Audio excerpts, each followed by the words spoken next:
ತರಗತಿನ ಪ್ರಾರಂಭ ಮಾಡೋಣ. ಇಸ್ಕಾನ್ ಶ್ರೀ ರಾಧಾ ಗೋವಿಂದ ಮಂದಿರ ಮಂಗಳೂರು ಆಯೋಜಿಸಿದಂತ ಶ್ಲೋಕ ಕಲಿಯುವ ತರಗತಿಗೆ ತಮ್ಮೆಲ್ಲರಿಗೂ ಕೂಡ ಸ್ವಾಗತ. ಇಂದಿನ ತರಗತಿಯನ್ನು ಮಂಗಳಾಚರಣೆಯೊಂದಿಗೆ ಪ್ರಾರಂಭ ಮಾಡೋಣ. ಎಲ್ಲರೂ ನನ್ನ ಜೊತೆಗೆ ರಿಪೀಟ್ ಮಾಡಿ. ಓಂ ನಮೋ ಭಗವತೆ ವಾಸುದೇವಾಯ. ಓಂ ನಮೋ ಭಗವತೆ ವಾಸುದೇವಾಯ. ಗುರುವಿಗೆ ಪ್ರಾರ್ಥನೆ. ಓಂ ಅಜ್ಞಾನತಿಮಿರಾಂಧಸ್ಯ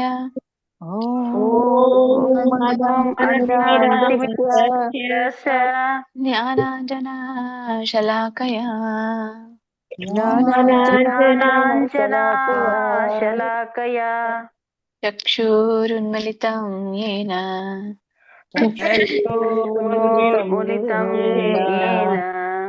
ತಸ್ಮೈ ಶ್ರೀ ಗುರುವೇ ನಮಃ. ಶ್ರೀ ಗುರುವೇ ನಮಃ. ಶ್ರೀಲ ಪ್ರಭುಪಾದ ಪ್ರಣತಿ. ನಮ ಓಂ ವಿಷ್ಣುಪಾದಾಯ ನಮ ಓಂ ವಿಷ್ಣುಪಾದಾಯ ಕೃಷ್ಣ ಪ್ರೇಷ್ಠಾಯ ಭೂತಲೆ ಪ್ರೇಷ್ಠಾಯ ಭೂತಲೆ ಶ್ರೀಮತೆ ಭಕ್ತಿ ವೇದಾಂತ ವೇದಾಂತ ಸ್ವಾಮಿನ್ಯತೆ ನಾಮಿನೇ ಸ್ವಾಮಿನಿತೆ ನಾಮಿನೇ. ನಮಸ್ತೆ ಸರಸ್ವತಿ ದೇವಿ. ನಮಸ್ತೆ ಸರಸ್ವತಿ ದೇವಿ.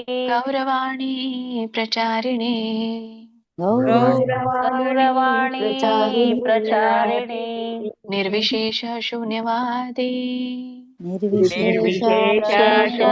ಶೂನ್ಯವಾದಿ. ಪಾಶ್ಚಾತ್ಯ ದೇಶತಾರಿಣಿ ದೇಶತಾರಿಣಿ.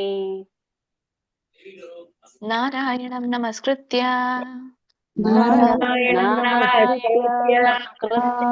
ನರಂ ಚೈವ ನರೋತ್ತಮಂ ನರೋತ್ತಮಂ ದೇವೀಂ ಸರಸ್ವತೀಂ ವ್ಯಾಸಂ ಸರಸ್ವತೀಂ ವ್ಯಾಸಂ ತತೋ ಜಯಂ ಮುದೀರಯೇತ್. ಜಯಮುದೀರಯೇತ್. ಭಗವದ್ಗೀತೆ ಮಹಾತ್ಮೆ ಒಂದು ಶ್ಲೋಕ. ಸರ್ವೋಪನಿಷದೋ ಗಾವೋ ಸರ್ವೋಪನಿಷದೋ ಗಾವೋ ದೋಗ್ಧಾ ಗೋಪಾಲನಂದನಃ ಗೋಪಾಲನಂದನ ಪಾರ್ಥೋ ವತ್ಸ ಸುತಿರ್ಭೋಕ್ತಾ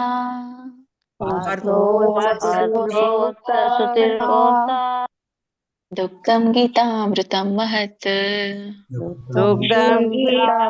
ಗೀತಾಮೃತಮಹತ್.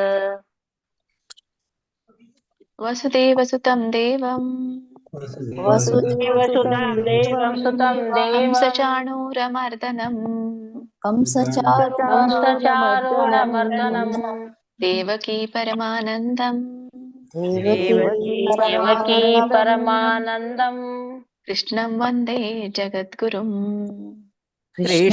ವಂದೇ ಜಗದ್ಗುರುಂ.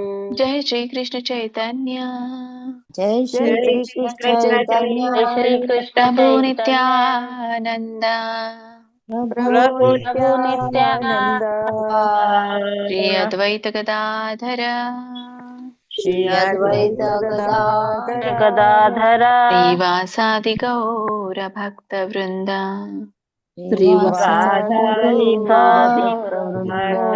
ಭಕ್ತ ವೃಂದ. ಹರೇ ಕೃಷ್ಣ ಕೃಷ್ಣ ಕೃಷ್ಣ ಹರೇ ಹರೇ, ಹರೇ ರಾಮ ರಾಮ ರಾಮ ಹರೇ ಹರೇ. ಹರೇ ಕೃಷ್ಣ ಕೃಷ್ಣ ಕೃಷ್ಣ ಹರೇ ಹರೇ, ಹರೇ ರಾಮ ರಾಮ ರಾಮ ಹರೇ ಹರೇ. ಹರೇ ಕೃಷ್ಣ. ಎಲ್ರಿಗೂ ಧನ್ಯವಾದಗಳು.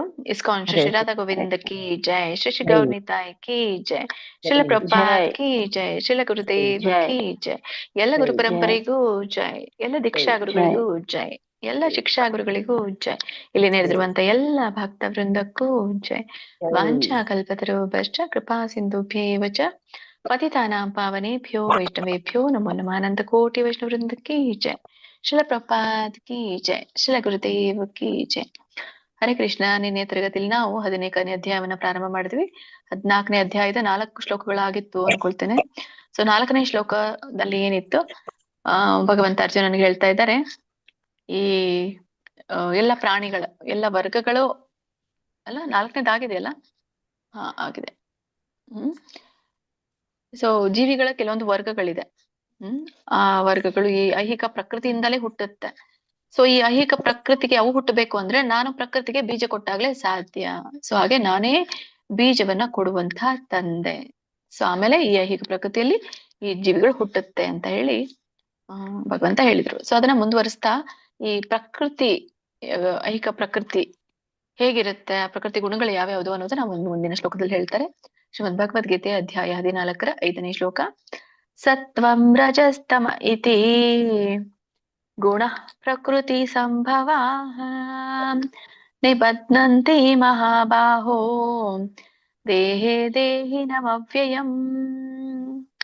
ಇದರೊಂದು ಉಚ್ಚಾರಣೆ ಸತ್ವಂ ತಕೆತವತ್ತು, ಸತ್ವಂ ಒತ್ತಿ ಹೇಳ್ಬೇಕು. ರಜಸ್ತಮ ಇತಿ ಗುಣ ಪ್ರಕೃತಿ ಸಂಭವಾಃ ನಿಬಧ್ನಂತಿ, ದಕೆನವತ್ತು ಮತ್ತೆ ಅನುಸ್ವರ ಇದೆ, ದಂತಿ ನಿಬಧ್ನಂತಿ ಮಹಾಬಾಹೋ ದೇಹೇ ದೇಹಿನಂ ಅವ್ಯಯಂ. ಇಲ್ಲಿ ಎರಡು ಪದಗಳಿದೆ. ದೇಹೇ ದೇಹಿನಂ ಅವ್ಯಯದಲ್ಲಿ ದೇಹೇ ದೇಹಿನಂ 3 ಪದ ಇದೆ. ದೇಹೇ ದೇಹಿನಂ, ಸಾರಿ, ದೇಹೇ ಬೇರೆ ಪದ, ದೇಹಿನಂ ಅವ್ಯಯಂ ಅನ್ನುವಂತ 2 ಪದಗಳು ಬರುತ್ತೆ. ಸೊ ನೀವು ದೇಹಿನಂ ಅವ್ಯಯಂ ಅಥವಾ ದೇಹಿನಂ ಅವ್ಯಯಂ ಅಂತ ಕೂಡ ಹೇಳ್ಬೋದು. ದೇಹಿನಂ ಅವ್ಯಯಂ ಕೂಡಿ ಹೇಳಿ. ಇದರ ಒಂದು ಅರ್ಥವನ್ನ ತಿಳ್ಕೊಳ್ಳೋಣ. ಸತ್ವಂ, ಸತ್ವಂ ಇಲ್ಲಿ ಹೇಳ್ತಾ ಇರುವಂತದ್ದು ಗುಣಗಳ ಕುರಿತಾಗಿ. ಸೊ ಹೀಗೆ ಎಷ್ಟು ಗುಣಗಳಿದೆ, ಮತ್ತೆ ಅವು ಹೇಗಿದೆ ಅನ್ನೋದನ್ನ ಹೇಳ್ತಾನೆ. ಸತ್ವಂ ರಜಃ ತಮಃ. ಸತ್ವ ಅಂದ್ರೆ ಸತ್ವಗುಣ ಇಲ್ಲಿ ಹೇಳ್ತಾ ಇರುವಂತದ್ದು. ಆಮೇಲೆ ರಜ ಅಂದ್ರೆ ರಜೋಗುಣ, ತಮಃ ಅಂದ್ರೆ ತಮೋಗುಣ. ಸೊ ಮುಂದೆ ಇತಿ ಗುಣಾಹ ಅಂತ ಹೇಳಿದೆ. ಸೊ ಸತ್ವ ರಜಸ್ತಮ ಅನ್ನುವಂಥದ್ದು ಗುಣಗಳು ಅಂತ ಹೇಳಿ ಹೇಳ್ತಾ ಇರುವಂಥದ್ದು. ಇತಿ ಹೀಗೆ ಇವು ಗುಣಗಳು. ಪ್ರಕೃತಿ ಸಂಭವಾಹ. ಸೊ ಇವೆಲ್ಲ ಹೇಗೆ ಹುಟ್ಟುತ್ತೆ? ಈ ಗುಣಗಳು 3 ಗುಣಗಳು ಪ್ರಕೃತಿಯಿಂದ ಹುಟ್ಟಿದವು. ಸೊ ಇವು ಹುಟ್ಟಿ ಆದ್ಮೇಲೆ ಏನ್ ಮಾಡುತ್ತೆ? ಇದ್ರ ಕಾರ್ಯ ಏನು? ಮುಖ್ಯವಾದಂತ ಕಾರ್ಯ ನಿಬಧ್ನಂತಿ. ಈ ಒಂದು 3 ಗುಣಗಳ ಮುಖ್ಯ ಕಾರ್ಯ ನಿಬಧ್ನಂತಿ ಅಂದ್ರೆ ಬಂಧಿಸುವಂತದ್ದು ಅಂತ, ಅಥವಾ ಬದ್ಧಗೊಳಿಸುವಂಥದ್ದು, ನಮ್ಮನ್ನ ಸೆರೆ ಹಿಡಿಯುವಂಥದ್ದು ಇವೆಲ್ಲ 3 ಗುಣಗಳು. ಮಹಾಬಾಹೋ, ಓ ಮಹಾಬಾಹೋ, ದೇಹೇ ದೇಹಿನಂ ಅವ್ಯಯಂ. ಹೀಗೆ ದೇಹ ಅಂದ್ರೆ ದೇಹದಲ್ಲಿ, ದೇಹಿನಂ ಅಂದ್ರೆ ದೇಹದಾರಿ ಅಥವಾ ದೇಹದೊಳಗಿರುವಂತ ಕ್ಷೇತ್ರಜ್ಞಕ್ಕೆ ದೇಹಿನಂ ಅಂತ ಕರೀತಾರೆ. ಸೊ ಕ್ಷೇತ್ರಜ್ಞ ಯಾರು ಇಲ್ಲಿ ನಮ್ಮ ದೇಹದೊಳಗೆ? ಆತ್ಮ. ಸೊ ಹೀಗೆ ದೇಹದಲ್ಲಿರುವಂತಹ ಆತ್ಮ ಅವ್ಯಯಂ. ಅವ್ಯಯಂ ಅಂದ್ರೆ ಅಂದ್ರೆ ನಾಶರಹಿತವಾಗಿರುವಂಥದ್ದು ಅಂತ ಹೇಳ್ತಾ ಇರುವಂಥದ್ದು. ಅಥವಾ ವ್ಯಯ ಇಲ್ಲ ಅದಕ್ಕೆ ಅಂತ. ಸೊ ಒಟ್ಟಾರೆ ಇದೇನು ಅರ್ಥ ಕೊಡುತ್ತಂದ್ರೆ ರಜಸ್ತಮ ಇತಿ ಗುಣಾಹ, ರಜಸತ್ವ ಮತ್ತೆ ತಮಸ್ಸು ಎಂಬ 3 ಗುಣಗಳು ಹೇಗೆ ಬರುತ್ತೆ? ಪ್ರಕೃತಿ ಸಂಭವಾಹ, ಭೌತಿಕ ಪ್ರಕೃತಿಯಿಂದ ಹುಟ್ಟುತ್ತೆ. ಸೊ ನಿಬಧ್ನಂತಿ ಮಹಾಬಾಹೋ. ಸೊ ಹಾಗಾಗಿ ಓ ಮಹಾಬಾಹೋ, ಇವು ನಮ್ಮನ್ನ ಬಂಧಿಸುತ್ತವೆ. ದೇಹೇ ದೇಹಿನಂ ಅವ್ಯಯಂ. ಆದ್ರೆ ದೇಹ ಬಂಧನಕ್ಕೊಳಗಾಗಿದೆ. ಆದ್ರೆ ಈ ನಾಶರಹಿತವಾದಂತ ಆತ್ಮ ಈ ದೇಹದಲ್ಲಿದೆ. ಸೊ ದೇಹ ಬಂಧನಕ್ಕೊಳಗಾಗಿರುವಂತದ್ದು ಆತ್ಮ, ನಾಶರಹಿತವಾಗಿರುವಂತದ್ದು ಅಂತ. ಹಾಗಾಗಿ ಈ ದೇಹದಲ್ಲಿರೋ ಕಾರಣ ನಾಶರಹಿತವಾದಂತಹ ಆತ್ಮವನ್ನ ಈ ದೇಹ ಬಂಧಿಸುತ್ತೆ ಅಂತ ಹೇಳ್ತಾರೆ. ಮಾತಾಜಿ 3 ಜನರಿಗೆ ಹೇಳಿಸಿ. ಓಕೆ ಮಾತಾಜಿ, ಹರೇ ಕೃಷ್ಣ. ಮಾತಾಜಿ ನಿನ್ನೆ ಇವತ್ತು ಸ್ಟಾರ್ಟಿಂಗ್ ಇಂದಾನೇ ಇದೆಲ್ಲ ಮಾತಾಜಿ. ಕಾಂತಮಣಿ ಮಾತಾಜಿ, ಹರೇ ಕೃಷ್ಣ. ಹೌದು, ನಿನ್ನೆ ಯಾರು ಅವರು ವೆಂಕಟೇಶ್ ಪ್ರಭುಜಿ ಹೇಳಿಲ್ಲ ಅನ್ಸುತ್ತೆ. ನೀವು ಕೂಗಿದ್ರಲ್ಲ, ಅವರು ಹೇಳಿದ್ರು ಇಲ್ವೋ? ಫಸ್ಟ್ ಸ್ಟಾರ್ಟಿಂಗ್ ಹೇಳಿಸ್ಬಿಡಿ. ಇಬ್ರು ಯಾರು ಇದ್ರ ಅನ್ಸುತ್ತೆ. ಉಮಾ ಕುಲಕರ್ಣಿ ಮಾತಾಜಿ ಹೇಳಿದ್ರ ಅನ್ಸುತ್ತೆ. ಉಮಾ ಕುಲಕರ್ಣಿ ಅಲ್ಲ, ಯಾರವರು? ಉಮಾ ವೆಂಕಟೇಶ ಯಾರವರು ಮಾತಾಜಿ? ಇವತ್ ಕೆಳಗಿಂದ ಹೇಳಿಸ್ತೇನೆ ಮಾತಾಜಿ. ಯು ಅಷ್ಟೇ ಹೇಳ್ಸಿ, ಯು ವಿ ಅಲ್ಲ ನೋಡಿ. ಮತ್ತೆ ನಾನ್ ಸರಿ ಇದೀನೋ ಇಲ್ವಾ ಉಳ್ದವ್ರು? ಇಲ್ಲ, ಇವತ್ ಕೆಳಗಿಂದ ಮೇಲೆ ಹೋಗ್ತೇನೆ. ಹರೇ ಕೃಷ್ಣ. ವಿದ್ಯಾಕಾಂತ್ ಆಗಿದೆಯಲ್ಲ ಮಾತಾಜಿ ಅವ್ರದ್ದು? ಉಮಾ ವೆಂಕಟೇಶ್ ಮಾತಾಜಿದ ಆಗಿದೆಯಲ್ಲ? ಆಗಿದೆ ಮಾತಾಜಿ ಅವ್ರದ್ದು ನಿನ್ನೆ ಆಗಿದೆ. ಮುಂದಿನವ್ರಿಗೆ ಹೇಳ್ಸಿ ಮಾತಾಜಿ, ಮುಂದಿನವ್ರಿಗೆ. ಉಮಾ ಮಾತಾಜಿ ಬಿಟ್ಟು ಮಾತಾಜಿ ಇಲ್ಲ ಕೆಳಗಿಂದ ಮೇಲಿಂದಾನೇ ಬರಲ್ಲ ಸರಿ. ಓಕೆ, ಹರೇ ಕೃಷ್ಣ. ಬಿ ಮಲ್ಜಮ್ಮ ಒಂದಿನ ಮಾತಾಜಿ, ಬೆಳಗಿನ ಭಾಗ್ಯಲಕ್ಷ್ಮಿ. ಅವಾಗ ಎಲ್ರಿಗೂ ಸರಿ ಹೋಗುತ್ತೆ. ಹೌದು ಮಾತಾಜಿ, ಒಂದಿನ ಹೌದು ಮೇಲಿಂದ ಬನ್ನಿ, ಒಂದಿನ ಹೌದೌದು. ವಿದ್ಯಾ ಕಾಮಂತ್ ಮಾತಾಜಿ ಹರೇ ಕೃಷ್ಣ. ಶ್ರುತಿ ಮಾತಾಜಿ, ಶೋಭಾ ಭಟ್ ಮಾತಾಜಿ ಹೇಳಿ ಹರೇ ಕೃಷ್ಣ. ಉಮಾ ಮಾದೇವ್ ಮಾತಾಜಿ ನೀವು ಮೇಲಿದ್ದೀರಿ ಈಗ, ಆಮೇಲೆ ಹೇಳಿ. ಹರೇ ಕೃಷ್ಣ ಮಾತು. ಸತ್ತಂ ರಜಸ್ತಮ ಇತಿ ಗುಣ ಪ್ರಕೃತಿ ಸಂಭವ ನಿಬದ್ಧಗ್ನೇ ಮಹಾಬಾಹೋ ದೇಹೇ ದೇಹಿ ನಮವ್ಯಯಂ. ಹರೇ ಕೃಷ್ಣ. ಅಲ್ಲಿ ಸಂಭವಾಹ ಬಿಟ್ರಲ್ಲ ವಿಸರ್ಗ. ಪ್ರಕೃತಿ ಸಂಭವಾಹ. ಸಂಭವಾಹ ನಿಬದ್ಧಗ್ನೇ ಮಹಾಬಾಹೋ ದೇಹೇ ದೇಹಿ ನಮವ್ಯಯಂ. ಯಾವ್ದು ತಪ್ಪಿರುತ್ತೆ ಅದಷ್ಟೇ ಹೇಳಿ ಸಾಕು. ನೆಕ್ಸ್ಟ್ ಕಂಟಿನ್ಯೂ ಮಾಡಿ. ಸತ್ವಂ ರಜಸ್ತಮ ಇತಿ ಗುಣ ಪ್ರಕೃತಿ ಸಂಭವಾಃ ನಿಬಧ್ನಂತಿ ಮಹಾಬಾಹೋ ದೇಹೇ ದೇಹಿನಮವ್ಯಯಂ. ಧನ್ಯವಾದಗಳು ಮಾತಾಜಿ. ಹರೇ ಕೃಷ್ಣ. ಉಮಾದೇವಿ ಮಾತಾಜಿ ಹೇಳಿ ಹರೇ ಕೃಷ್ಣ. ಹರೇ ಕೃಷ್ಣ ಮಾತಾಜಿ. ಶ್ಲೋಕ 5. ಸತ್ವಂ ರಜಸ್ತಂ ಇತಿ ಗುಣ ಪ್ರಕೃತಿ ಸಂಭವಃ ನಿಬದ್ಧಂತಿ ಮಹಾಬಾಹೋ ದೇಹಿ ದೇಹಿ ದೇಹಿನಂ ಅವ್ಯಯಂ. ಹರೇ ಕೃಷ್ಣ ಮಾತಾಜಿ, ಹರೇ ಧನ್ಯವಾದಗಳು. ಕೃಷ್ಣ. ಹರೇ ಕೃಷ್ಣ ಶ್ಲೋಕ ಮಾತಾಜಿ, ಹೋಗೋಣ. ಆಯ್ತು. ಶ್ರೀಮದ್ ಭಗವದ್ಗೀತೆ ಅಧ್ಯಾಯ 14 6ನೇ ಶ್ಲೋಕ. ತತ್ರ ಸತ್ವಂ ನಿರ್ಮಲತ್ವಾತ್ ಪ್ರಕಾಶಕಂ ಅನಾಮಯಂ ಸುಖ ಸಂಗೇನ ಬಧ್ನಾತಿ ಜ್ಞಾನ ಸಂಗೇನ ಚಾನಗ. ಇದರ ಒಂದು ಉಚ್ಚಾರಣೆ ತತ್ರ ಸತ್ವಂ ನಿರ್ಮಲತ್ವಾತ್. ಅಲ್ಲಿ ನಿರ್ಮಲತ್ವಾತ್ ಅಲ್ಲಿ ವ್ಯಂಜನ ಇದೆ. ಓಕೆ. ಪ್ರಕಾಶಕಂ ಅನಾಮಯಂ ಅಂತ ಬರುತ್ತೆ. ಪ್ರಕಾಶಕಂ ಅನಾಮಯಂ ಕೂಡಿ ಹೇಳಿದ್ರು ಬರುತ್ತೆ. ಅಥವಾ ನೀವು ಅಲ್ಲಿ ಸೇರಿಸಿ ಹೇಳಿದ್ರು ನಿಮ್ಗೆ ಸ್ಪ್ಲಿಟ್ ಮಾಡ್ದಾಗ ಆಗುತ್ತೆ. ಪ್ರಕಾಶಕಂ ಅನಾಮಯಂ ಸುಖ ಸಂಗೇನ ಬಧ್ನಾತಿ. ಇದಕ್ಕೆ ನವತ್ತಿದೆ, ದೊಡ್ಡದಾಗಿದೆ. ಬಧ್ನಾತಿ ಜ್ಞಾನ ಸಂಗೇನ ಚಾನಗ. ಇಲ್ಲಿ ಚಾನಗ ಮಾತ್ರ 2 ಪದ ಬರುತ್ತೆ, ಚ ಅನಘ ಅಂತ. ಕೂಡಿ ಹೇಳಿ ಚಾನಘ. ಇದರ ಒಂದು ಅರ್ಥವನ್ನು ತಿಳ್ಕೊಳ್ಳೋಣ. ತತ್ರ ಸತ್ವಂ, ಸೊ ಅವುಗಳಲ್ಲಿ ಸತ್ವಗುಣ. ತತ್ರ ಅಂದ್ರೆ ಅವುಗಳಲ್ಲಿ ಸತ್ವಂ, ಸತ್ವಗುಣ ನಿರ್ಮಲತ್ವಾತ್. ಸೊ ಇಲ್ಲಿ ಸತ್ವ ಹೇಗೆ, ರಜೋ ಹೇಗೆ, ತಮೋ ಹೇಗೆ ಅದ್ರ ಕುರಿತಾಗಿ ತಿಳಿಸ್ತಾ ಇದ್ದಾರೆ. ಸತ್ವಂ ಅನ್ನುವಂಥದ್ದು ಏನಿದೆ, ನಿರ್ಮಲತ್ವಾತ್. ನಿರ್ಮಲತ್ವಾತ್ ಅಂದ್ರೆ ತುಂಬಾನೇ ಶುದ್ಧವಾಗಿರುವಂಥದ್ದು, ಅತಿಯಾದ ಶುದ್ಧ ನಿರ್ಮಲತ್ವಾತ್. ಸೊ ಹಾಗೆ ಸತ್ವಗುಣ ತುಂಬಾನೇ ಶುದ್ಧವಾಗಿರುವಂಥದ್ದು. ಪ್ರಕಾಶಕಂ ಅನಾಮಯಂ. ಸೊ ಹಾಗಾಗಿ ಈ ಶುದ್ಧತೆ ಅನ್ನುವಂಥದ್ದು ಏನ್ ಮಾಡುತ್ತೆ, ಅದ್ರ ಪರಿಣಾಮವನ್ನ ಹೇಳ್ತಾರೆ. ಸೊ ಆ ಕಾರಣದಿಂದ ಅದು ಪ್ರಕಾಶಮಾನವಾದದ್ದು. ಪ್ರಕಾಶಮಾನವಾದದ್ರ ಅರ್ಥ ಅದು ಬೆಳಕನ್ನ ಕೊಡುವಂಥದ್ದು ನಮ್ಮ ಜೀವನದಲ್ಲಿ. ಸೊ ಅಜ್ಞಾನದಿಂದ ನಮ್ಮನ್ನ ಜ್ಞಾನದ ಎಡೆಗೆ ಕರ್ಕೊಂಡು ಹೋಗುವಂಥದ್ದು ಈ ಸತ್ವ ಅಂತ ಹೇಳ್ತಾ ಇರುವಂಥದ್ದು 2 ಲೈನ್ ಅಲ್ಲಿ. ಆಮೇಲೆ ಸುಖ ಸಂಖ್ಯೇನ ಬಧ್ನಾತಿ. ಸುಖ ಸಂಖ್ಯೇನ ಅಂತಂದ್ರೆ ಈ ಒಂದು ಈ ಸುಖದ ಆಸಕ್ತಿಯಿಂದ. ಮತ್ತೆ ಇದು ಬದ್ಧ ಹೇಗಾಗತ್ತೆ, ಈಗ ಹಿಂದಿನ ಶ್ಲೋಕದಲ್ಲಿ ಹೇಳಿದ್ರು ಭಗವಂತ, ಈ 3 ಗುಣಗಳು ಬಂಧನಕ್ಕೆ ಒಳಪಡಿಸುತ್ತೆ, ಒಬ್ಬ ವ್ಯಕ್ತಿ ಬಂಧನಕ್ಕೆ ಸಿಕ್ಕಾಕೊಳ್ತಾನೆ ಅಂತ ಹೇಳಿ. ಹಾಗಾದ್ರೆ ಇದಿಷ್ಟು ನಿರ್ಮಲವಾಗಿದೆ, ಪ್ರಕಾಶಮಾನವಾಗಿದೆ ಅಂದ್ರೆ ಮತ್ತೆ ಯಾಕೆ ಬಂಧನಕ್ಕೊಳಗಾಗಿದೆ ಅಂತ 5ನೇ ಶ್ಲೋಕದಲ್ಲಿ ಭಗವಂತ ಹೇಳಿದಾನೆ ಅಂತ ನಮ್ಗೆ ಪ್ರಶ್ನೆ ಬರುತ್ತೆ. ಅದಕ್ಕೆ ಮತ್ತೆ ಭಗವಂತ ಇಲ್ಲಿ ಮತ್ತೆ ಉತ್ತರ ಕೊಡ್ತಾರೆ. ಸುಖ ಸಂಗೇನ ಬಧ್ನಾತಿ.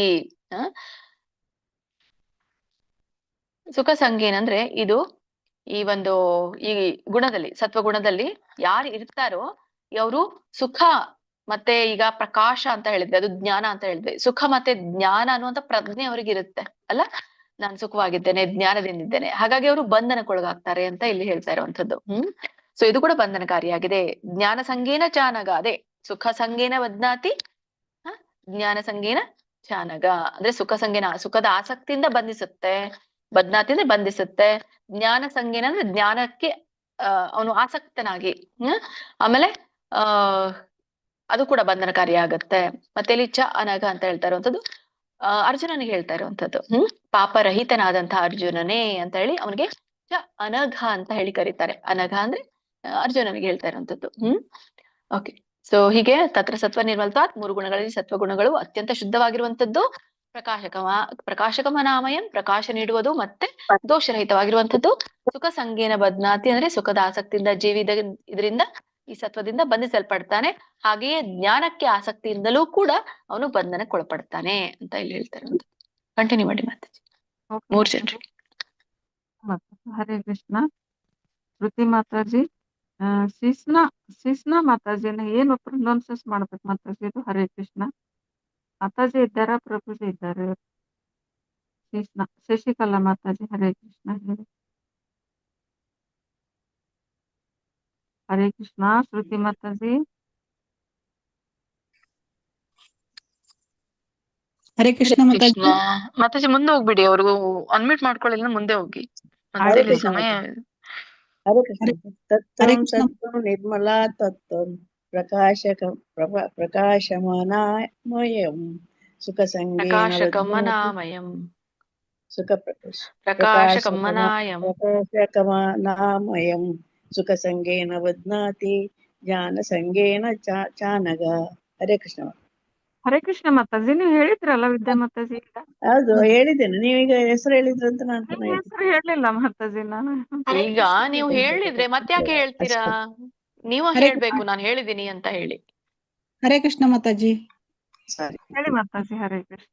ತತ್ರ ಸತ್ವಂ ನಿರ್ಮಲ ತತ್ವಾತ್ ಪ್ರಕಾಶಕಂ ನಿರ್ಮಲತ್ವಾತ್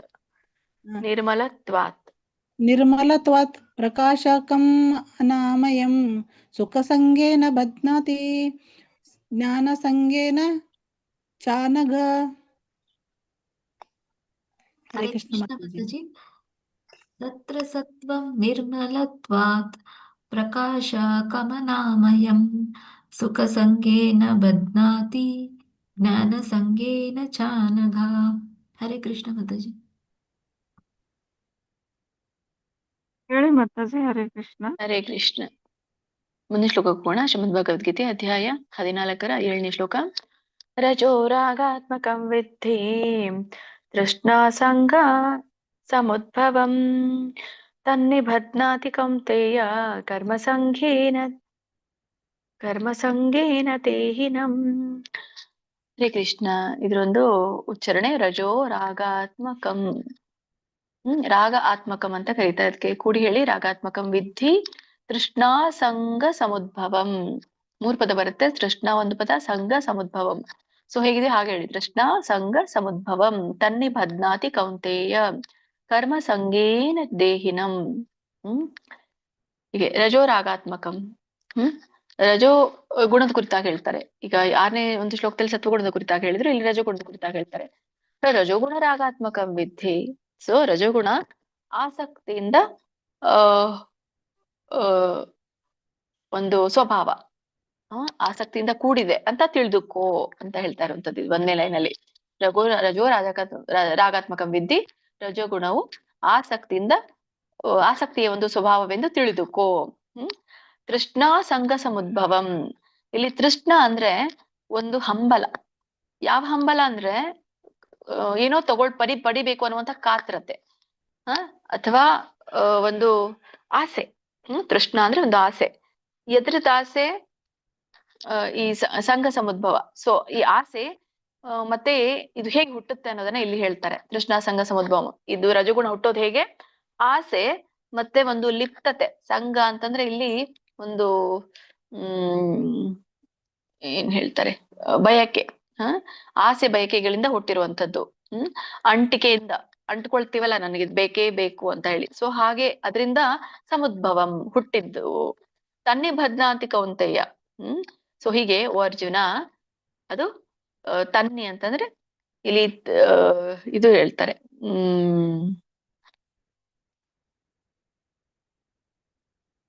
ತತ್ ನಿಬಧ್ನಾತಿ ಅಂತ ಕರೀತಾರೆ. ತನ್ನಿಬಧ್ನಾತಿಯನ್ನ ಬಿಡಿಸಿದಾಗ ತತ್ ನಿಬಧ್ನಾತಿ ಅಂತ ಹೇಳ್ತಾರೆ. ಸೊ ಹಾಗಾಗಿ ತತ್ ಅಂದ್ರೆ ಅದು. ಸೊ ಅದು ಜೀವಿಯನ್ನ ಬಂಧಿಸುತ್ತೆ. ಬಧ್ನಾತಿ ಅಂದ್ರೆ ಬಂಧಿಸುತ್ತೆ. ಸೊ ಅದು ಜೀವಿಯನ್ನ ಬಂಧಿಸುತ್ತೆ. ಕೌಂತೆಯ ಕರ್ಮ ಸಂಗೀನ ದೇಹಿನಂ. ಸೊ ಹೀಗೆ ಕರ್ಮದ ಒಂದು ಸಂಘ, ಕರ್ಮದ ಜೊತೆಗೆ ಸಂಘ ಏನಿರುತ್ತೆ, ನಮ್ಗೇನು ಕೂಡ ನಾನ್ ಕರ್ಮ ಮಾಡ್ಬೇಕು ಅಂತ ಇರಲ್ಲ. ಆ ಕರ್ಮದಿಂದ ಏನು ನನಗೆ ಫಲ ಸಿಗುತ್ತೆ ಅನ್ನೋದ್ರ ಕಡೆಗೆ ನಮ್ಗೆ ಆಲೋಚನೆ ಇರುತ್ತೆ. ಹಾಗಾಗಿ ಕರ್ಮ ಸಂಗೇನ ಅಂತ ಹೇಳ್ತಾರೆ, ಒಂದು ಕರ್ಮದ ಫಲಾಸಕ್ತಿಯಿಂದ ಅಂತ ಹೇಳ್ತಾರೆ. ಸಂಘ ಅಂದ್ರೆ ಕರ್ಮದ ಸಂಘ ಅಂದ್ರೆ ಇಲ್ಲಿ ಕರ್ಮದ ಮೇಲಿನ ಫಲಾಸಕ್ತಿಯಿಂದ. ಆಮೇಲೆ ಈ ದೇಹಿನಂ ಅಂದ್ರೆ ಈ ದೇಹಿ ಅಂದ್ರೆ ದೇಹ, ದೇಹಿನಂ ಅಂತಂದ್ರೆ ದೇಹಿಯೊಳಗೆ ಆತ್ಮ. ಸೊ ಹೀಗೆ ಈ ಆತ್ಮವು ಬಂಧಿಸುತ್ತದೆ ಅಂತ ಹೇಳ್ತಾ ಇರುವಂತದ್ದು.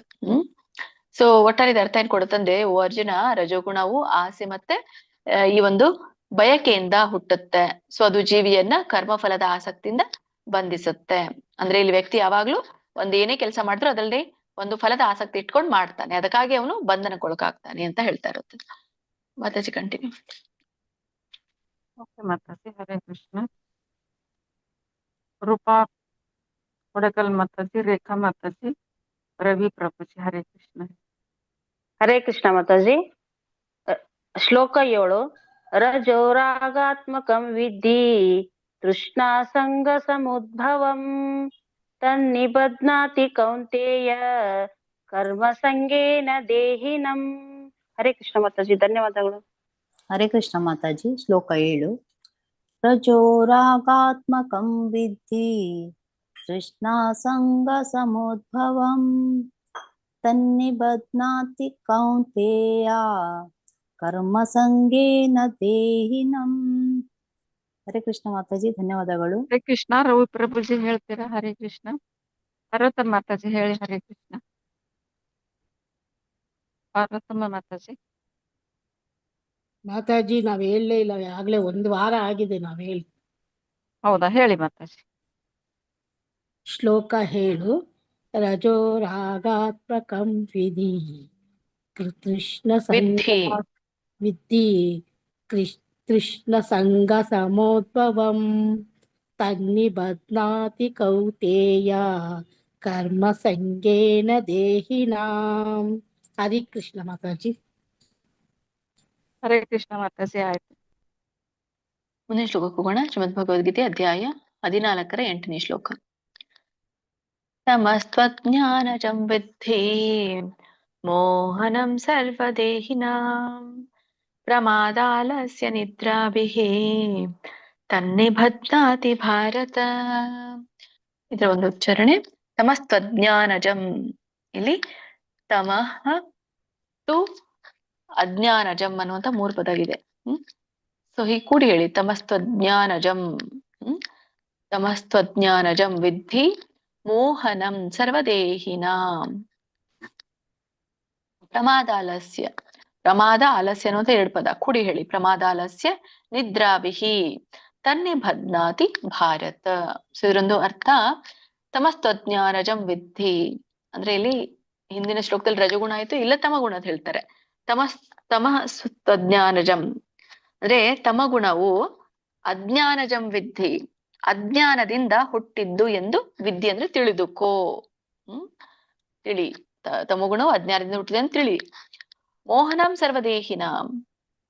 ಹಾಗಾಗಿ ಈ ಒಂದು ಅಜ್ಞಾನದಿಂದ ಹುಟ್ಟಿರೋದ್ರಿಂದ ಎಲ್ಲಾ ಜೀವಿಗಳನ್ನ ಇದು ಮೋಹಗೊಳಿಸುತ್ತೆ. ಪ್ರಮಾದಾಲಸ್ಯ ನಿದ್ರಾಭಿಹಿ. ಹೀಗೆ ಇದರ ಒಂದು ಲಕ್ಷಣ ಏನು, ತಮಸ್ಸಿನ ಲಕ್ಷಣ ಏನು ಅಂತ 3ನೇ ಲೈನಲ್ಲಿ ಹೇಳ್ತಾರೆ. ಪ್ರಮಾದಾಲಸ್ಯ. ಪ್ರಮಾದ ಅಂತಂದ್ರೆ ಇದು ಒಂದು ಅಲಕ್ಷ್ಯ, ಒಂದು ಮತಿಭ್ರಮಣೆ ಅಂತ ಹೇಳ್ತಾರಲ್ಲ, ಆತರ ಪ್ರಮಾದ, ಅಲಕ್ಷ್ಯ. ಮತ್ತೆ ಆಲಸ್ಯ ಅಂತಂದ್ರೆ ಸೋಮಾರಿತನ. ಪ್ರಮಾದ ಅಂದ್ರೆ ಅಲಕ್ಷ್ಯ ಮಾಡುವಂಥದ್ದು, ಏನೇ ಕಾರ್ಯ ಇದ್ರೂ ಅಲಕ್ಷ್ಯ ಮಾಡುವಂಥದ್ದು, ಮತ್ತೆ ಮಾಡ್ಲಿಕ್ಕೆ ಸೋಮಾರಿತನ ಮಾಡುವಂಥದ್ದು ಆಲಸ್ಯ. ಮತ್ತೆ ನಿದ್ರಾಭಿಹಿ. ಸೊ ಅಲಕ್ಷ್ಯ ಸೋಮಾರಿತನ ಇರೋದ್ರಿಂದ ಯಾವಾಗ ಸದಾ ನಿದ್ದೆ ಬರುತ್ತೆ ಅವರಿಗೆ, ಸೊ ನಿದ್ರೆಯಿಂದ ಇರ್ತಾರೆ. ಸೊ ಹೀಗೆ ತನ್ನಿಬಧ್ನಾತಿ ಭಾರತ. ಸೊ ಹೀಗೆ ಇದು ಜೀವಿಯನ್ನ ಬಂಧಿಸುತ್ತೆ, ತನ್ನಿಬಧ್ನಾತಿ. ಸೊ ತತ್ ಬಧ್ನಾತಿ ಅಂತ ಕರೀತಾರೆ. ಸೊ ಅದು ಬಂಧನಕ್ಕೊಳ ಮಾಡುತ್ತೆ. ಸೊ ಭಾರತ ಅಂತ ಇಲ್ಲಿ ಹೇಳ್ತಾ ಇರುವಂತದ್ದು ಅರ್ಜುನನಿಗೆ. ಸೊ ಒಟ್ಟಾರೆ ಏನ್ ಅರ್ಥ ಕೊಡುತ್ತಂದ್ರೆ, ಓ ಅರ್ಜುನ, ತಮಗುಣವು ಅಜ್ಞಾನದಿಂದ ಹುಟ್ಟಿದ್ದು ಎಲ್ಲಾ ಜೀವಿಗಳನ್ನ ಇದು ಮೋಹಗೊಳಿಸುತ್ತೆ. ಅಲಕ್ಷ್ಯ ಮತ್ತೆ ಸೋಮಾರಿತನ ಮತ್ತು ಸೋಮಾರಿತನ ಮತ್ತು ನಿದ್ರೆಯ ಮೂಲಕ ನಮ್ಮ ದೇಹದೊಳಗಿರುವಂತಹ ಆತ್ಮ ಬಂಧಿಸಲ್ಪಡುತ್ತೆ ಅಂತ ಹೇಳ್ತಾರೆ. ಕಂಟಿನ್ಯೂ ಮಾಡಿ ಮಾತಾಜಿ. ಹರೇ ಕೃಷ್ಣ ಮಾತಾಜಿ. ಹರೇ ಕೃಷ್ಣ. ಪಾರ್ವತಮ್ಮ ಮಾತಾಜಿ, ಮಂಗಳಾವಿ ಮಾತಾಜಿ, ಲೋಕಜೀವಿನಿ ಮಾತಾಜಿ, ಹರೇ ಕೃಷ್ಣ ಹೇಳಿ. ಹರೇ ಕೃಷ್ಣ. ಹರೇ ಕೃಷ್ಣ ಮಾತಾಜಿ. तमस्सत्त्वज्ञानजं विद्धि मोहनं सर्वदेहिनां प्रमादालस्य निद्राभिः तन्निबध्नाति भारत. हरे कृष्ण ಹರೇ माताजी. ಕೃಷ್ಣ ಮಾತಾಜಿ. ಶ್ಲೋಕ 8. ಸಮಸ್ತ್ವಜ್ಞಾನಾಂಜಂ ವಿದ್ಧಿ ಮೋಹನಂ ಸರ್ವದೇಹಿನಾಂ ಪ್ರಮಾದಾಲಸ್ಯ ನಿದ್ರಾಭಿಃ ತನ್ನಿಬಧ್ನಾತಿ ಭಾರತ. ತನ್ನಿಬಧ್ನಾತಿ, ತನಿ ಅಲ್ಲ, ತನ್ನಿಬಧ್ನಾಂತಿ ಭಾರತ. ಹರೇ ಕೃಷ್ಣ ಮಾತಾಜಿ. ಹರೇ ಕೃಷ್ಣ ಮಾತಾಜಿ. ಶ್ಲೋಕ 8. ತಮಸ್ತ್ವಜ್ಞಾನಜಂ ವಿದ್ಧಿ ಮೋಹಂ ಸರ್ವದೇಹಿನಾಂ ಮೋಹನಂ ಸರ್ವದೇಹಿನಾಂ ಪ್ರಮಾದಾಲಸ್ಯ ನಿದ್ರಾಭಿ ತನ್ನಿಬಧ್ನಾತಿ ಭಾರತ. ಹರೇ ಕೃಷ್ಣ ಮಾತಾಜಿ, ಧನ್ಯವಾದಗಳು. ಹರೇ ಕೃಷ್ಣ ಮಾತಾಜಿ. 3 ಜನರ ಹೆಸರು ಕೂಗಿ ಬಿಡಿ, ಈಗ ನಾನು ಹೇಳ್ತೇನೆ. ನೆಕ್ಸ್ಟ್ ಆಯ್ತು 3 ಜನರದ್ದು ಹೇಳಿ. ಈಗ ಕೂಡ್ಬಿಡ್ಲ? ಈಗ ಹೆಸರು ಹೇಳಿ, ಅವ್ರು ಮಾತ್ರ ಹೆಸರಷ್ಟೇ ಹೇಳಿ. ಹಾ ಆಯ್ತು ಮಾತಾಜಿ. ಲಲಿತಾ ಪೂಜಾರಿ ಮಾತಾಜಿ, ಲಕ್ಷ್ಮೀ ಕೆ ಮಾತಾಜಿ, ಕಾಂತಮಣಿ ಮಾತಾಜಿ. ಹೇಳಿ. ಹರೇ ಕೃಷ್ಣ. ಇದು 3 ಜನ ಯಾರಿದ್ದಾರಲ್ಲ ಈಗ ಮಾತಾಜಿ ಕೂಗಿರೋರು, ಇವರು ಜಾಗೃತರಾಗಿರಿ, ಶ್ಲೋಕನ ಕೇಳ್ಕೊಳ್ಳಿ. ಶ್ಲೋಕ ಮುಗಿದ್ಮೇಲೆ ನೀವೇ ಸ್ವಯಂಚಾಲಿತವಾಗಿ ನೀವೇ ಪ್ರಾರಂಭ ಮಾಡ್ಬಿಡಿ. ಯಾಕಂದ್ರೆ ಈಗ ಹೆಸರು ಕೂಗಿದ್ದಾರೆ, ಮತ್ತೆ ಕೂಗಲ್ಲ ಅವರು. ಸೊ ಇವರು ಎಲ್ಲಿ ಇದ್ರು ಎಚ್ಚರದಿಂದ ಬಂದು ನೀವು ಅನ್ಮ್ಯೂಟನ ಮಾಡ್ಕೊಳ್ಳಿ ಅಷ್ಟೇ. ಶ್ರೀಮದ್ ಭಗವದ್ಗೀತೆ ಅಧ್ಯಾಯ 14 9ನೇ ಶ್ಲೋಕ. ಸತ್ವಂ ಸುಖೇ ಸಂಜಯತಿ ರಜಃ ಕರ್ಮಣಿ ಭಾರತ ಜ್ಞಾನಮಾವೃತ್ಯ ತು ತಮಃ ಪ್ರಮಾದೇ ಸಂಜಯತ್ಯುತ.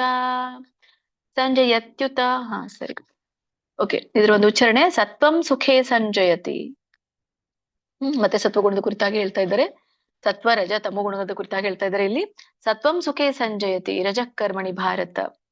ಸೊ ಇದರಲ್ಲಿ ಏನು ನಿಮ್ಗೆ ಉಚ್ಚಾರಣೆ ವಿಭಿನ್ನ ಇಲ್ಲ. ಜ್ಞಾನಂ ಆವೃತ್ಯ, ಸೊ ಇಲ್ಲಿ ಮಾತ್ರ ಜ್ಞಾನಂ ಆವೃತ್ಯ ಅಂತ ಪದ ಬರುತ್ತೆ, ಕೂಡಿ ಹೇಳಿ. ಜ್ಞಾನಂ ಆವೃತ್ಯ ತು ತಮಃ ಪ್ರಮಾದೇ ಸಂಜಯತ್ಯುತ. ಸೊ ಇಲ್ಲಿ ಸಂಜಯತಿ ಉತ ಅಂತ ಹೇಳ್ತಾರೆ. ಸಂಜಯತ್ಯುತ ಕೂಡಿ ಹೇಳಿ. ಸೊ ಇದ್ರೊಂದು ಅರ್ಥ ತಿಳ್ಕೊಳ್ಳೋಣ. ಸತ್ವಂ ಸುಖೇ ಸಂಜಯತಿ. ಓಕೆ, ಹೀಗೆ ಮತ್ತೆ ಬಂಧನಕ್ಕೆ ಹೇಗೆ ಒಳಗಾಗತ್ತೆ ಇವೆಲ್ಲ ಅನ್ನೋದನ್ನ ಮತ್ತೊಮ್ಮೆ ರಿಪೀಟ್ ಮಾಡ್ತಾರೆ. ಈಗಾಗಲೇ ಹೇಳಿರುವಂತದ್ದು ಹಿಂದೆ ಬಂಧನಕ್ಕೊಳಗಾಗತ್ತೆ ಅಂತ. ಮತ್ತೊಮ್ಮೆ ಸಂಕ್ಷಿಪ್ತವಾಗಿ ಅವು ಹೇಗೆ ಬಂಧನಕ್ಕೊಳಗಾಗತ್ತೆ ಅನ್ನೋದನ್ನ ಇಲ್ಲಿ ಹೇಳ್ತಾರೆ. ಸತ್ವಂ ಸುಖೆ ಸಂಜಯತಿ. ಸಂಜಯತಿ ಅಂದ್ರೆ ಬಂಧಿಸುತ್ತದೆ. ಸತ್ವಗುಣವು ಸುಖದಲ್ಲಿ ಬಂಧಿಸುತ್ತೆ, ಅಥವಾ ಸತ್ವಗುಣವು ಮನುಷ್ಯನನ್ನ ಸುಖಕ್ಕೆ ಬದ್ಧಗೊಳಿಸುತ್ತೆ. ಸೊ ನಾನು ಸುಖದಿಂದ ಇದ್ದೇನೆ ಅಂತ ಏನೇ ನಾನು ಅನ್ಕೊಳ್ತೀನೋ, ಸೊ ಅದೇ ನನಗೆ ಬಂಧನಕ್ಕೊಳಗಾಗಿರುವಂತದ್ದು. ರಜೋ ಕರ್ಮಣಿ ಭಾರತ. ಸೊ ರಜೋಗುಣವು ಕರ್ಮದಲ್ಲಿ ಬಂಧಿಸುತ್ತೆ. ಅಂದ್ರೆ ಕಾಮ್ಯ ಕರ್ಮಕ್ಕೆ ಅದು ಬದ್ಧಗೊಳಿಸುತ್ತೆ ನಮ್ಮನ್ನ. ಆಮೇಲೆ ಜ್ಞಾನಮಾವೃತ್ಯ ತು ತಮಃ. ಜ್ಞಾನಮಾವೃತ್ಯ ಅಂದ್ರೆ ಜ್ಞಾನವನ್ನ ಇಲ್ಲಿ ಜ್ಞಾನವನ್ನ ಆವರಿಸಿದೆ. ಏನ್ ಆವರಿಸಿದೆ ಜ್ಞಾನವನ್ನ? ಈ ತಮಃ ಅಂತ ಹೇಳಿ, ತಮೋಗುಣ. ಸೊ ತಮೋಗುಣ ಈ ಜ್ಞಾನವನ್ನ ಆವರಿಸಿದೆ. ಅಲ್ಲಿ ಜ್ಞಾನ ಆವರಿಸಿದಾಗ ಏನಾಗತ್ತೆ? ಅಜ್ಞಾನ ಇರುತ್ತೆ. ಅಂದ್ರೆ ತಮೋಗುಣ ಒಂದು ಅಜ್ಞಾನಕ್ಕೊಳಪಟ್ಟಿರುತ್ತೆ. ಪ್ರಮಾದೇ ಸಂಜಯತ್ಯುತ. ಹೀಗೆ ಅಲಕ್ಷ್ಯದಲ್ಲಿ ಬಂಧಿಸುತ್ತೆ ಅಂತ ಹೇಳ್ತಾರೆ. ಸೊ ಈ ತಮೋಗುಣ ಅಜ್ಞಾನವನ್ನ ಆವರಿಸಿರೋದ್ರಿಂದ ಅಲಕ್ಷ್ಯದಲ್ಲಿ ಬಂಧಿಸುತ್ತೆ. ಸೊ ಹೀಗೆ ಸತ್ವಗುಣವು ಸುಖದಲ್ಲಿ, ರಜೋಗುಣವು ಕಾಮ್ಯ ಕರ್ಮದಲ್ಲಿ, ತಮೋಗುಣವು ಜ್ಞಾನವನ್ನ ಆವರಿಸಿರೋದ್ರಿಂದ ಅಲಕ್ಷ್ಯದಲ್ಲಿ ಜೀವಿಯನ್ನ ಬಂಧಿಸುತ್ತೆ ಅಂತ ಇಲ್ಲಿ ಹೇಳ್ತಾರೆ. ಪ್ರಮಾದ ಅಂದ್ರೆ ಅಲಕ್ಷ್ಯ ಅಥವಾ ಮತಿಭ್ರಮಣೆ. ನಮ್ಮನ್ನ ಬುದ್ಧಿಯನ್ನ ಮಂಕವನ್ನಾಗಿ ಮಾಡುತ್ತೆ. ಸೊ ಅದು ಪ್ರಮಾದ. ಈಗ ಯಾರ ಹೆಸರು ಕೂಗಿದಾರಲ್ಲ ಅವ್ರು 3 ಜನ ಹೇಳಿ. ಅಜ್ಜಿ ನನ್ನ ಸೆಕೆಂಡ್ ಕರೆದ್ರು, ಹೇಳ? ಇಲ್ಲ ಮಾತಾಜಿ, ಹೇಳಿಲ್ಲ ಮಾತಾಜಿ ನಿಮ್ಮ ಹೆಸರು. ಹೇಳಿಲ್ವಾ? ಓಕೆ. ಇಲ್ಲ ಮಾತಾಜಿ. ಹರೇ ಕೃಷ್ಣ. ಮಾತಾಜಿ ನಾನು ಕರಡಲ್ಲಿ ಕೂಗಿದ್ರೆ ಇಲ್ಲ?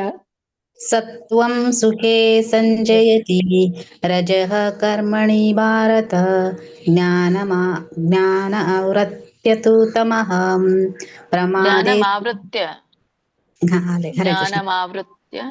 ಜ್ಞಾನಮಾವೃತ್ಯ ತು ತಮಃ ಪ್ರಮಾದೇ ಸಂಜಯತ್ಯುತ. ಹರೇ ಕೃಷ್ಣ ಮಾತಾಜಿ.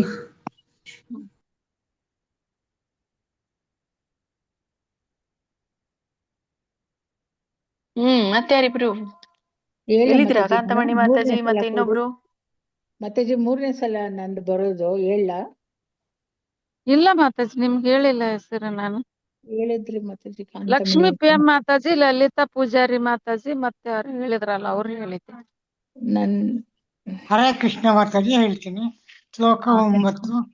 ಸತ್ವಂ ಸುಖೇ ಸಂಜಯತಿ ರಜಕರ್ಮಣಿ ಭಾರತ ಜ್ಞಾನಮಾವೃತ್ಯ ತು ತಮಃ ಪ್ರಮಾದೇ ಸಂಜಯತ್ಯುತ. ಧನ್ಯವಾದಗಳು ಮಾತಾಜಿ. ಹರೇ ಕೃಷ್ಣ. ಹರೇ ಕೃಷ್ಣ. ಲಲಿತಾ ಪೂಜಾರಿ ಮಾತಾಜಿ ಹೇಳಿದ್ರ? ಹೇಳಿದ್ರ ಅಂದ್ರೆ ಹೇಳಿದೆ ಮಾತಾಜಿ ನಾನು.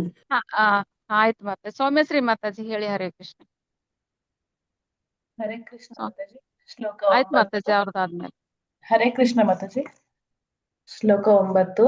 ಸತ್ವಂ ಸುಖೇ ಸಂಜಯತಿ ರಜಃ ಕರ್ಮಣಿ ಭಾರತ ಜ್ಞಾನಮಾವೃತ್ಯ ತು ತಮಃ ಪ್ರಮಾದೇ ಸಂಜಯತ್ಯುತ. ಹರೇ ಕೃಷ್ಣ ಮಾತಾಜಿ. ಧನ್ಯವಾದ. ಹರೇ ಕೃಷ್ಣ. ಮುಂದಿನ ಶ್ಲೋಕ ಹೋಗೋಣ. ಶ್ರೀಮದ್ ಭಗವದ್ಗೀತೆ ಅಧ್ಯಾಯ 14 10ನೇ ಶ್ಲೋಕ. ರಜಸ್ತಮಶ್ಚಾಭಿಭೂಯ ಸತ್ವಂ ಭವತಿ ಭಾರತ ರಜಃ ಸತ್ವಂ ತಮಶ್ಚೈವ ತಮಃ ಸತ್ವಂ ರಜಸ್ತಥಾ. ಇದರ ಒಂದು ಉಚ್ಚಾರಣೆ ರಜಸ್ತಮಶ್ಚಾಭಿಭೂಯ. ಸೊ ಇದನ್ನ ಬಿಡಿಸಿದಾಗ ರಜಃ ತಮಃ ಚ ಅಭಿಭೂಯ ಅಂತ ಹೇಳಿ ಕರೀತಾರೆ. ರಜಸ್ತಮ ತಮಶ್ಚಾಭಿಭೂಯ ಕೂಡಿನ ಹೇಳಿ. ರಜಸ್ತಮಶ್ಚಾಭಿಭೂಯ ಸತ್ವಂ ಭವತಿ ಭಾರತ ರಜಃ ಸತ್ವಂ ತಮಶ್ಚೈವ. ತಮಶ್ಚೈವವನ್ನು ಬಿಡಿಸಿದಾಗ ತಮಃ ಚ ಏವ ಅಂತ ಬರುತ್ತೆ. ತಮಶ್ಚೈವ ತಮ ಸತ್ವಂ ರಜಸ್ತಥಾ. ರಜಸ್ತಥಾ ಬಿಡಿಸಿದಾಗ ರಜಃ ತಥಾ ಅಂತ ಬರುತ್ತೆ. ನೀವು ಕೂಡಿ ಹೇಳಿ ರಜಸ್ತಥಾ. ಸೊ ಇದ್ರ ಒಂದು ಅರ್ಥವನ್ನ ತಿಳ್ಕೊಂಡು ಬರೋಣ. ರಜಸ್ತಮಶ್ಚಾಭಿಭೂಯ ಸತ್ವಂ ಭವತಿ, ಇದು ಒಂದು ಪದ ಆಗತ್ತೆ. ರಜಸ್ತಮಶ್ಚಾಭಿಭೂಯ ಸತ್ವಂ ಭವತಿ. ಹೀಗೆ ರಜಸ್ಸು ಮತ್ತೆ ತಮಸ್ಸನ್ನು ಇದು ಈ ಅಭಿಭೂಯ ಅಂದ್ರೆ ಮೀರಿಸೋದು, ಮೀರಿಸೋದಕ್ಕೆ ಹೇಳ್ತಾರೆ. ಅಭಿಭೂಯ.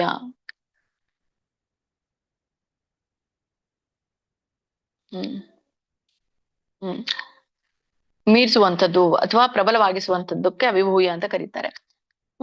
ಹೇಗೆ ರಜಸ್ ಮತ್ತು ತಮಸ್ಸನ್ನು ಮೀರಿಸಿ ಕೆಲವೊಮ್ಮೆ ಸತ್ವಗುಣ ಪ್ರಬಲ ಆಗತ್ತೆ ಅಂತ ಅರ್ಥ. ರಜಸ್ತಮಶ್ಚಾಭಿಭೂಯ ರಜಸ್ತಮಸ್ಸನ್ನು ಮೀರಿಸಿ ಸತ್ವಂ ಭವತಿ ಭಾರತ. ಕೆಲವೊಮ್ಮೆ ಸತ್ವ ಪ್ರಬಲವಾಗತ್ತೆ ಭಾರತ.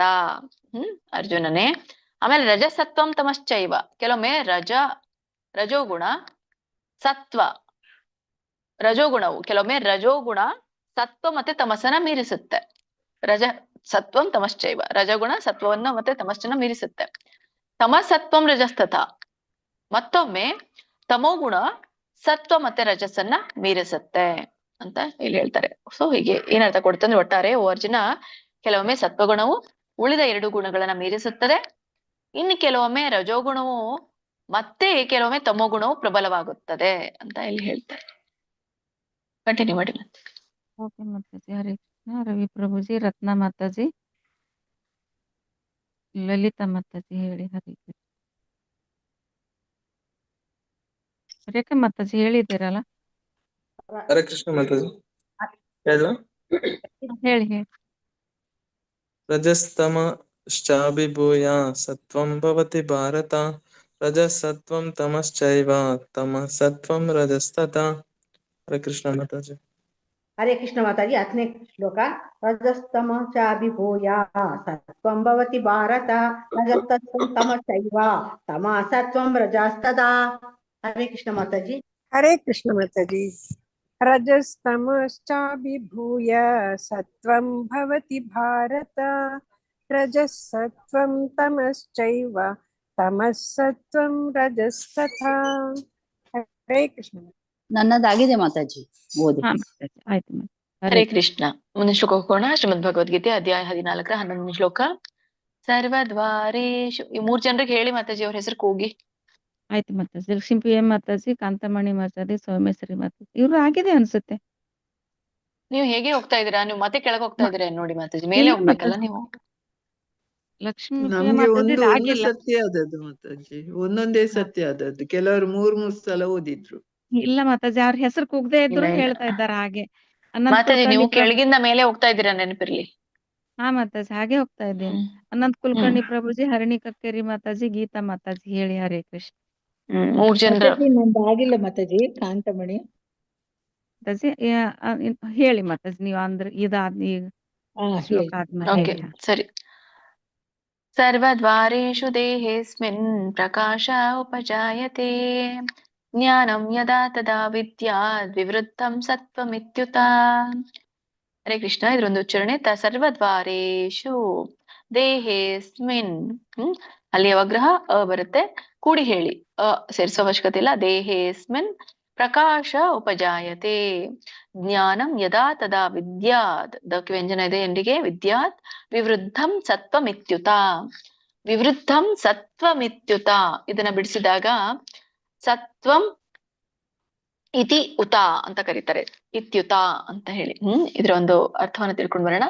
ಸರ್ವದ್ವಾರೇಶು ಅಂದ್ರೆ ಎಲ್ಲಾ ಇಂದ್ರಿಯ ದ್ವಾರಗಳಲ್ಲಿ ಅಂತ ಹೇಳಿ. ದೇಹೇ ಸ್ಮಿನ್ ಅಂದ್ರೆ ದೇಹೇ ಅಸ್ಮಿನ್ ಅಂದ್ರೆ ಈ ದೇಹದಲ್ಲಿ ಅಂತ, ಅಂದ್ರೆ ದೇಹದಲ್ಲಿ, ದೇಹ ಅಸ್ಮಿನ್ ಅಂದ್ರೆ ದೇಹದೊಳಗೆ ಇರುವಂತದ್ದು, ದೇಹದಲ್ಲಿ ಪ್ರಕಾಶ ಉಪಜಾಯತೆ, ಸೊ ಬೆಳಕು ಪ್ರಕಾಶ ಉಂಟಾಗತ್ತೆ ಅಂತ ಇಲ್ಲಿ ಹೇಳ್ತಾ ಇರುವಂತದ್ದು. ಸರ್ವದ್ವಾರೇಶು ದೇಹೇಸ್ಮಿನ್ ಪ್ರಕಾಶ ಉಪಜಾಯತೆ, ಇದರ ಅರ್ಥ ಈ ದೇಹದಲ್ಲಿ ಎಲ್ಲಾ ಇಂದ್ರಿಯಗಳಲ್ಲಿ ಪ್ರಕಾಶ ಉಂಟಾದಾಗ ಅಂತ ಅರ್ಥ. 2 ಲೈನ್. ಆಮೇಲೆ ಜ್ಞಾನಂ ಯದಾ ತದಾ ವಿದ್ಯಾತ್, ಜ್ಞಾನ ಯಾವಾಗ ಆಗ, ವಿದ್ಯಾದ್ ಅಂದ್ರೆ ಈ ಇಲ್ಲಿ ತಿಳಿಯೋದಕ್ಕೆ ವಿದ್ಯಾದ್ ಅಂತ ಹೇಳಿ ಕರೀತಾರೆ, ಅಥವಾ ವಿದ್ಯಾತ್ ಅಂತ ಕರೀತಾರೆ, ತಿಳಿಯೋದಕ್ಕೆ ವಿದ್ಯಾತ್ ಅಂತ ಕರೀತಾರೆ. ಸೊ ವಿವೃದ್ಧಂ ಅಂದ್ರೆ ಈ ಹೆಚ್ಚಾಗುವಂಥದ್ದು ಸತ್ವಗುಣ. ಸೊ ಇಲ್ಲಿ ಏನ್ ಅರ್ಥ ಕೊಡ್ತಂದ್ರೆ ಜ್ಞಾನಂ ಯದ, ಜ್ಞಾನವು ಸ್ಪಷ್ಟವಾಗಿ ಕಾಣಿಸಿದಾಗ ಅಂತ ಅರ್ಥ. ಜ್ಞಾನವು ಸ್ಪಷ್ಟವಾಗಿ ಕಾಣಿಸಿದಾಗ ತದಾ ವಿದ್ಯಾದ್ ವಿವೃದ್ಧಂ ಸತ್ವಂ, ಸೊ ಆಗ ಸತ್ವಗುಣವು ಹೆಚ್ಚಾಗಿದೆ ಎಂದು ತಿಳಿಯಬೇಕು. ಜ್ಞಾನಂ ಯದಾ ವಿದ್ಯಾತ್, ಜ್ಞಾನ ಸ್ಪಷ್ಟವಾಗಿ ಕಾಣಿಸಿದಾಗ ಆಗ ಸತ್ವಗುಣ ಹೆಚ್ಚಾಗಿ ಇದೆ ಅಂತ ತಿಳ್ಕೋಬೇಕು ನಾವು. ಸೊ ಒಬ್ಬ ವ್ಯಕ್ತಿನಲ್ಲಿ ಹೇಗೆ ನಾವು ತಿಳ್ಕೊಳ್ಳೋದು ಸತ್ವ ಇದೆ ಅಂತ ಹೇಳಿ ಈ ಶ್ಲೋಕದಲ್ಲಿ ಭಗವಂತ ಹೇಳ್ತಾರೆ. ಸೊ ದೇಹದ ಎಲ್ಲಾ ದ್ವಾರಗಳಲ್ಲೂ ಕೂಡ ಜ್ಞಾನ ಬೆಳಗಿದಾಗ ಸತ್ವಗುಣದ ಒಂದು ಅಭಿವ್ಯಕ್ತಿ ಇದೆ ಅಂತ ತಿಳ್ಕೋಬೇಕು, ಅಥವಾ ಸತ್ವಗುಣ ವೃದ್ಧಿಯಾಗಿದೆ ಅಂತ ತಿಳ್ಕೋಬೇಕು. ದೇಹದಲ್ಲಿ ಎಲ್ಲಾ ಇಂದ್ರಿಯಗಳಲ್ಲಿ ಜ್ಞಾನ ಮತ್ತು ಪ್ರಕಾಶ ಸ್ಪಷ್ಟವಾಗಿರುವಾಗ ಸತ್ವಗುಣವು ವೃದ್ಧಿಯಾಗಿದೆ ಎಂದು ತಿಳ್ಕೋಬೇಕು ಅಂತ ಇಲ್ಲಿ ಇದರ ಅರ್ಥ. ಕಂಟಿನ್ಯೂ ಮಾಡಿ ಮಾತಾಜಿ. ಯಾರು 3 ಜನರು ಹೇಳಿದ್ರಲ್ಲ ಅವ್ರು ಕಂಟಿನ್ಯೂ ಮಾಡಿ, ಒಬ್ಬರಾದ್ಮೇಲೆ ಒಬ್ರು ಹೇಳಿ. ಹರೇ ಕೃಷ್ಣ ಮಾತಾಜಿ. ಸರ್ವದ್ವಾರೇಷು ದೇಹೇಸ್ಮಿನ್ ಪ್ರಕಾಶ ಉಪಜಾಯತೆ ಜ್ಞಾನಂ ಯದಾ ತದಾ ವಿದ್ಯಾತ್ ವಿವೃದ್ಧಂ ಸತ್ವಮಿತ್ಯುತ. ಹರೇ ಕೃಷ್ಣ ಮಾತಾಜಿ.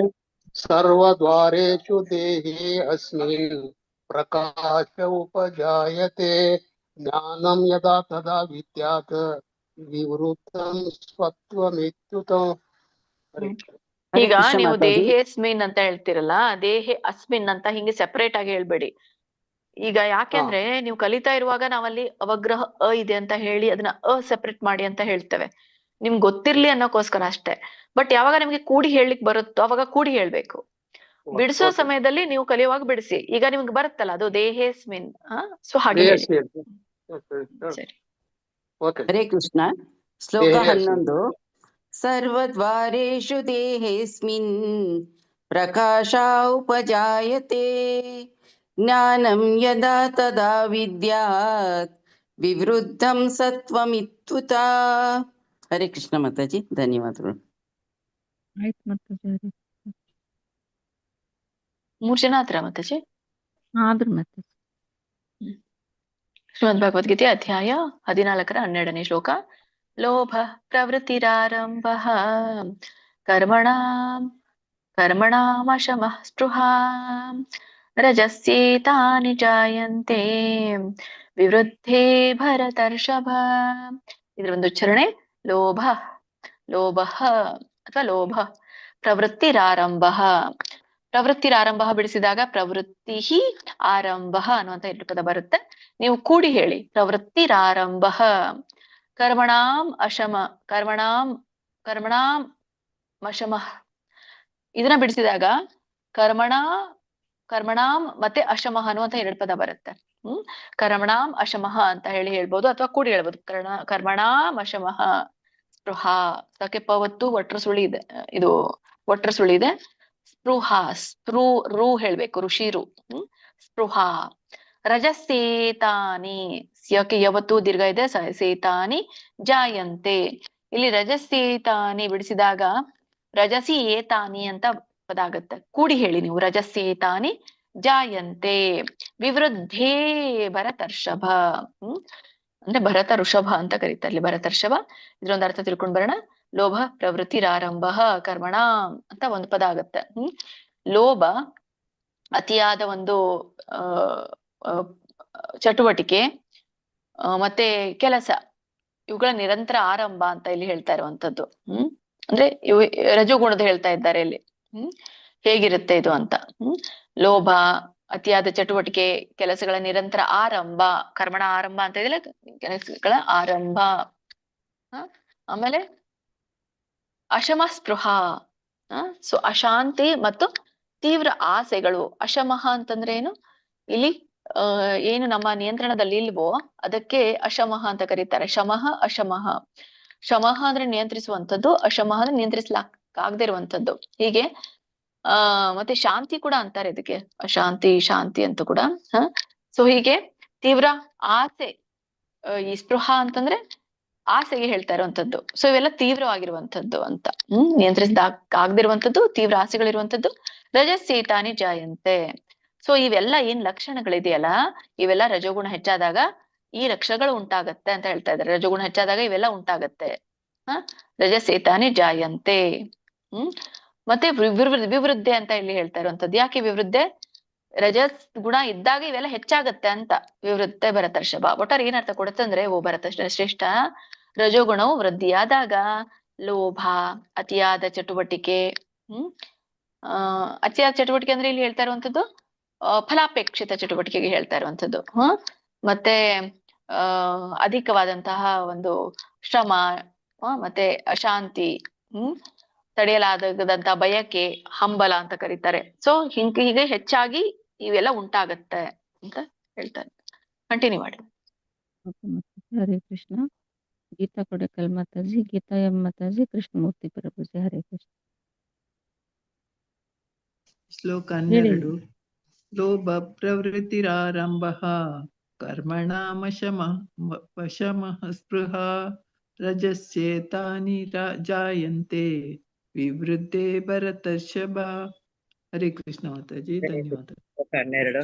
ಲೋಭಃ ಪ್ರವೃತ್ತಿರಾರಂಭಃ ಕರ್ಮಣಾಮಶಮಂ ಸ್ಪೃಹ ರಜಸ್ಸೈತಾನಿ ಜಾಯಂತೆ ವಿವೃದ್ಧೇ ಭರತರ್ಷಭ. ಇಲ್ಲಿ ಕರ್ಮಣಾಮಶಮಃ ಅಲ್ಲಿ ಬಿಟ್ರಿ ಒಂದು, ಇಲ್ಲಿ ವಿವೃದ್ಧಿ ದೊಡ್ಡದಕ್ಕೆ ದೊಡ್ಡ ಒತ್ತಿದೆ, ವಿವೃದ್ಧಿ. ನೆಕ್ಸ್ಟ್ ಹೇಳಿ. ಹರೇ ಕೃಷ್ಣ ಮಾತಾಜಿ ಓದ್ತೇನೆ. ಶ್ಲೋಕ 12. ಲೋಭ ಪ್ರವೃತ್ತಿರಾರಂಭ ಕರ್ಮಣಾಮಶಮಃ ರಜಸ್ಸೇತಾನಿ ಜಾಯಂತೆ ವಿವೃದ್ಧೇ ಭರತರ್ಷಭ. ಹರೇ ಕೃಷ್ಣ ಮಾತಾಜಿ. ಮೂರ್ ಜನ ಹೆಸರು ಹೇಳಿ ಮಾತಾಜಿ. ನೆಕ್ಸ್ಟ್ ಆಯ್ತು, ಈಗಲೇ ಹೇಳ ಮಾತಾಜಿ? ಈಗಲೇ ಹೇಳಿ ಮಾತಾಜಿ. ಇನ್ನೊಬ್ರು ಹೇಳೋರು ಇದಾರಲ್ಲ ಮಾತಾಜಿ? 3 ಜನ ಆದ್ರಲ್ಲ ಮಾತಾಜಿ. ಗೀತಾ ಎಂ ಮಾತಾಜಿ ಹೇಳಿ. 3 ಜನ ಆಯ್ತು. 3 ಜನ ಆಗಿದ್ದಾರೆ ಮಾತಾಜಿ. ಆಯ್ತು ಮಾತಾಜಿ. ಗೀತಾ ಎಂ ಮಾತಾಜಿ ಹೇಳಿಲ್ಲ. 3 ಜನ ಆಗಿದ್ದಾರೆ. ಇನ್ನೊಮ್ಮೆ ಇವ್ರು ಕಾಂತಮಣಿ ಮಾತಾಜಿನೂ ಹೇಳ್ತೀನಿ ಅಂತ ಹೇಳ್ತಾ ಇದ್ರು. ಅವ್ರು ಹೇಳಿದ್ರು ಇಲ್ಲೋ ಗೊತ್ತಿಲ್ಲ ನನಗೆ. ಸರಿ. ಹರೇ ಕೃಷ್ಣ. ಹರೇ ಶ್ರೀಮದ್ ಕೃಷ್ಣ. ಭಗವತ್ ಹೇಳಿ ಮಾತಾಜಿ. 3 ಹೆಸರು. ಯಶೋಧ ಮಾತಾಜಿ, ಲಕ್ಷ್ಮೀ ಮಾತಾಜಿ, ಮಲ್ಜಮ್ಮ ಮಾತಾಜಿ ಹೇಳಿ. ಶ್ರೀಮದ್ ಭಗವದ್ಗೀತೆ ಅಧ್ಯಾಯ 14ರ 13ನೇ ಶ್ಲೋಕ. ನೀವೆಲ್ರೂ ಕೇಳಿಸ್ಕೊಳ್ಳಿ. 3 ಜನರು ಎಲ್ರು ಕೇಳಿಸ್ಕೊಳ್ಳಿ. ಆಕ್ಚುಲಿ 3 ಜನರು ಜಾಗೃತರಾಗಿರಿ ಅನ್ಮ್ಯೂಟ್ ಮಾಡ್ಲಿಕ್ಕೆ. ಅಪ್ರಕಾಶೋ ಪ್ರವೃತ್ತಿಶ್ಚ ಪ್ರಮಾದೋ ಮೋಹ ಏವ ಚ ಸಮಸ್ಯೇತಾನಿ ಜಾಯಂತೆ ವಿವೃದ್ಧೇ ಕುರು ನಂದನ. ಇದ್ರ ಒಂದು ಉಚ್ಚಾರಣೆ. ಅಪ್ರಕಾಶೋ ಪ್ರವೃತ್ತಿಶ್ಚ. ಬಿಡಿಸಿದಾಗ ಅಪ್ರಕಾಶಃ ಅಪ್ರವೃತ್ತಿಃ ಚ ಅಂತ ಹೇಳಿ 3 ಪದಗಳು ಬರುತ್ತೆ. ಅಪ್ರಕಾಶೋ ಪ್ರವೃತ್ತಿಶ್ಚ. ಕೂಡಿ ಹೇಳಿ, ಸ್ಲೋ ಆಗಿ ಹೇಳಿ. ಅಪ್ರಕಾಶೋ ಪ್ರವೃತ್ತಿಶ್ಚ ಪ್ರಮಾದೋ ಮೋಹ ಏವ ಚ ಸಮಸ್ಯೇತಾನಿ. ಇದನ್ನ ಬಿಡಿಸಿದಾಗ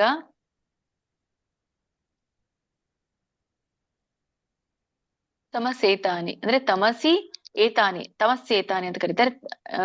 ತಮಸಿ ಏತಾನಿ ಕೂಡಿ, ಇದು ಕೂಡಿ ಹೇಳಿ. ಸಮಸ್ಯೇತಾನಿ ತಮಸ್ಸೇತಾನಿ ಜಾಯಂತೆ ವಿವೃದ್ಧೇ ಕುರು ನಂದನ. ಇಲ್ಲಿ ಮತ್ತೆ ಮುಂದುವರಿಸ್ತಾ ಅದೇ ಗುಣಲಕ್ಷಣಗಳನ್ನ ಇಲ್ಲಿ ಹೇಳ್ತಾರೆ. ಸೊ ಈ ಒಂದು ತಮೋಗುಣ ಯಾವಾಗ ಆ ಲಕ್ಷಣ ಹೆಚ್ಚಾಗತ್ತೆ ಅನ್ನೋದನ್ನ ಅಪ್ರಕಾಶೋ ಪ್ರವೃತ್ತಿಶ್ಚ ಅಜ್ಞಾನ ಮತ್ತೆ ಈ ಅಪ್ರವೃತ್ತಿಶ್ಚ ಅಂತ ಹೇಳಿ ಕರೀತಾರೆ. ಅಪ್ರವೃತ್ತಿ ಅಂದ್ರೆ ಕಾರ್ಯವಿಮುಖವಾಗುವಂಥದ್ದು, ಅಂದ್ರೆ ಚಟುವಟಿಕೆ ಮಾಡದೇ ಇರುವಂತದ್ದು, ಕಾರ್ಯನೇ ಮಾಡೋದಿಲ್ಲ.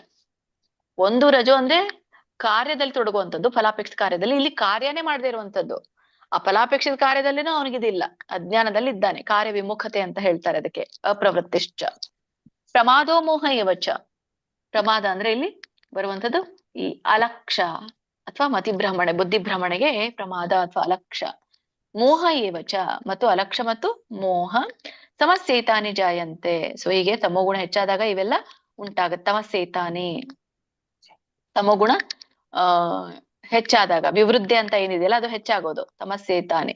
ತಮೋಗುಣ ಹೆಚ್ಚಾದಾಗ ಇವೆಲ್ಲ ಜಾಯಂತೆ ಉಂಟಾಗತ್ತೆ ಅಂತ ಇಲ್ಲಿ ಹೇಳ್ತಾರೆ. ಸೊ ಇದ್ರ ಒಟ್ಟಾರೆ ಏನ್ ಅರ್ಥ ಕೊಡುತ್ತಂದ್ರೆ, ಓ ಕುರು ನಂದನ, ತಮೋಗುಣ ವೃದ್ಧಿಯಾದಾಗ ಅಜ್ಞಾನ ಮತ್ತೆ ಈ ಒಂದು ಕಾರ್ಯದಿಂದ ವಿಮುಖವರಾಗುವಂಥದ್ದು, ಅಲಕ್ಷ್ಯ ಮಾಡುವಂಥದ್ದು, ಮತ್ತೆ ತುಂಬಾ ಮೋಹ ಉಂಟಾಗುವಂಥದ್ದು.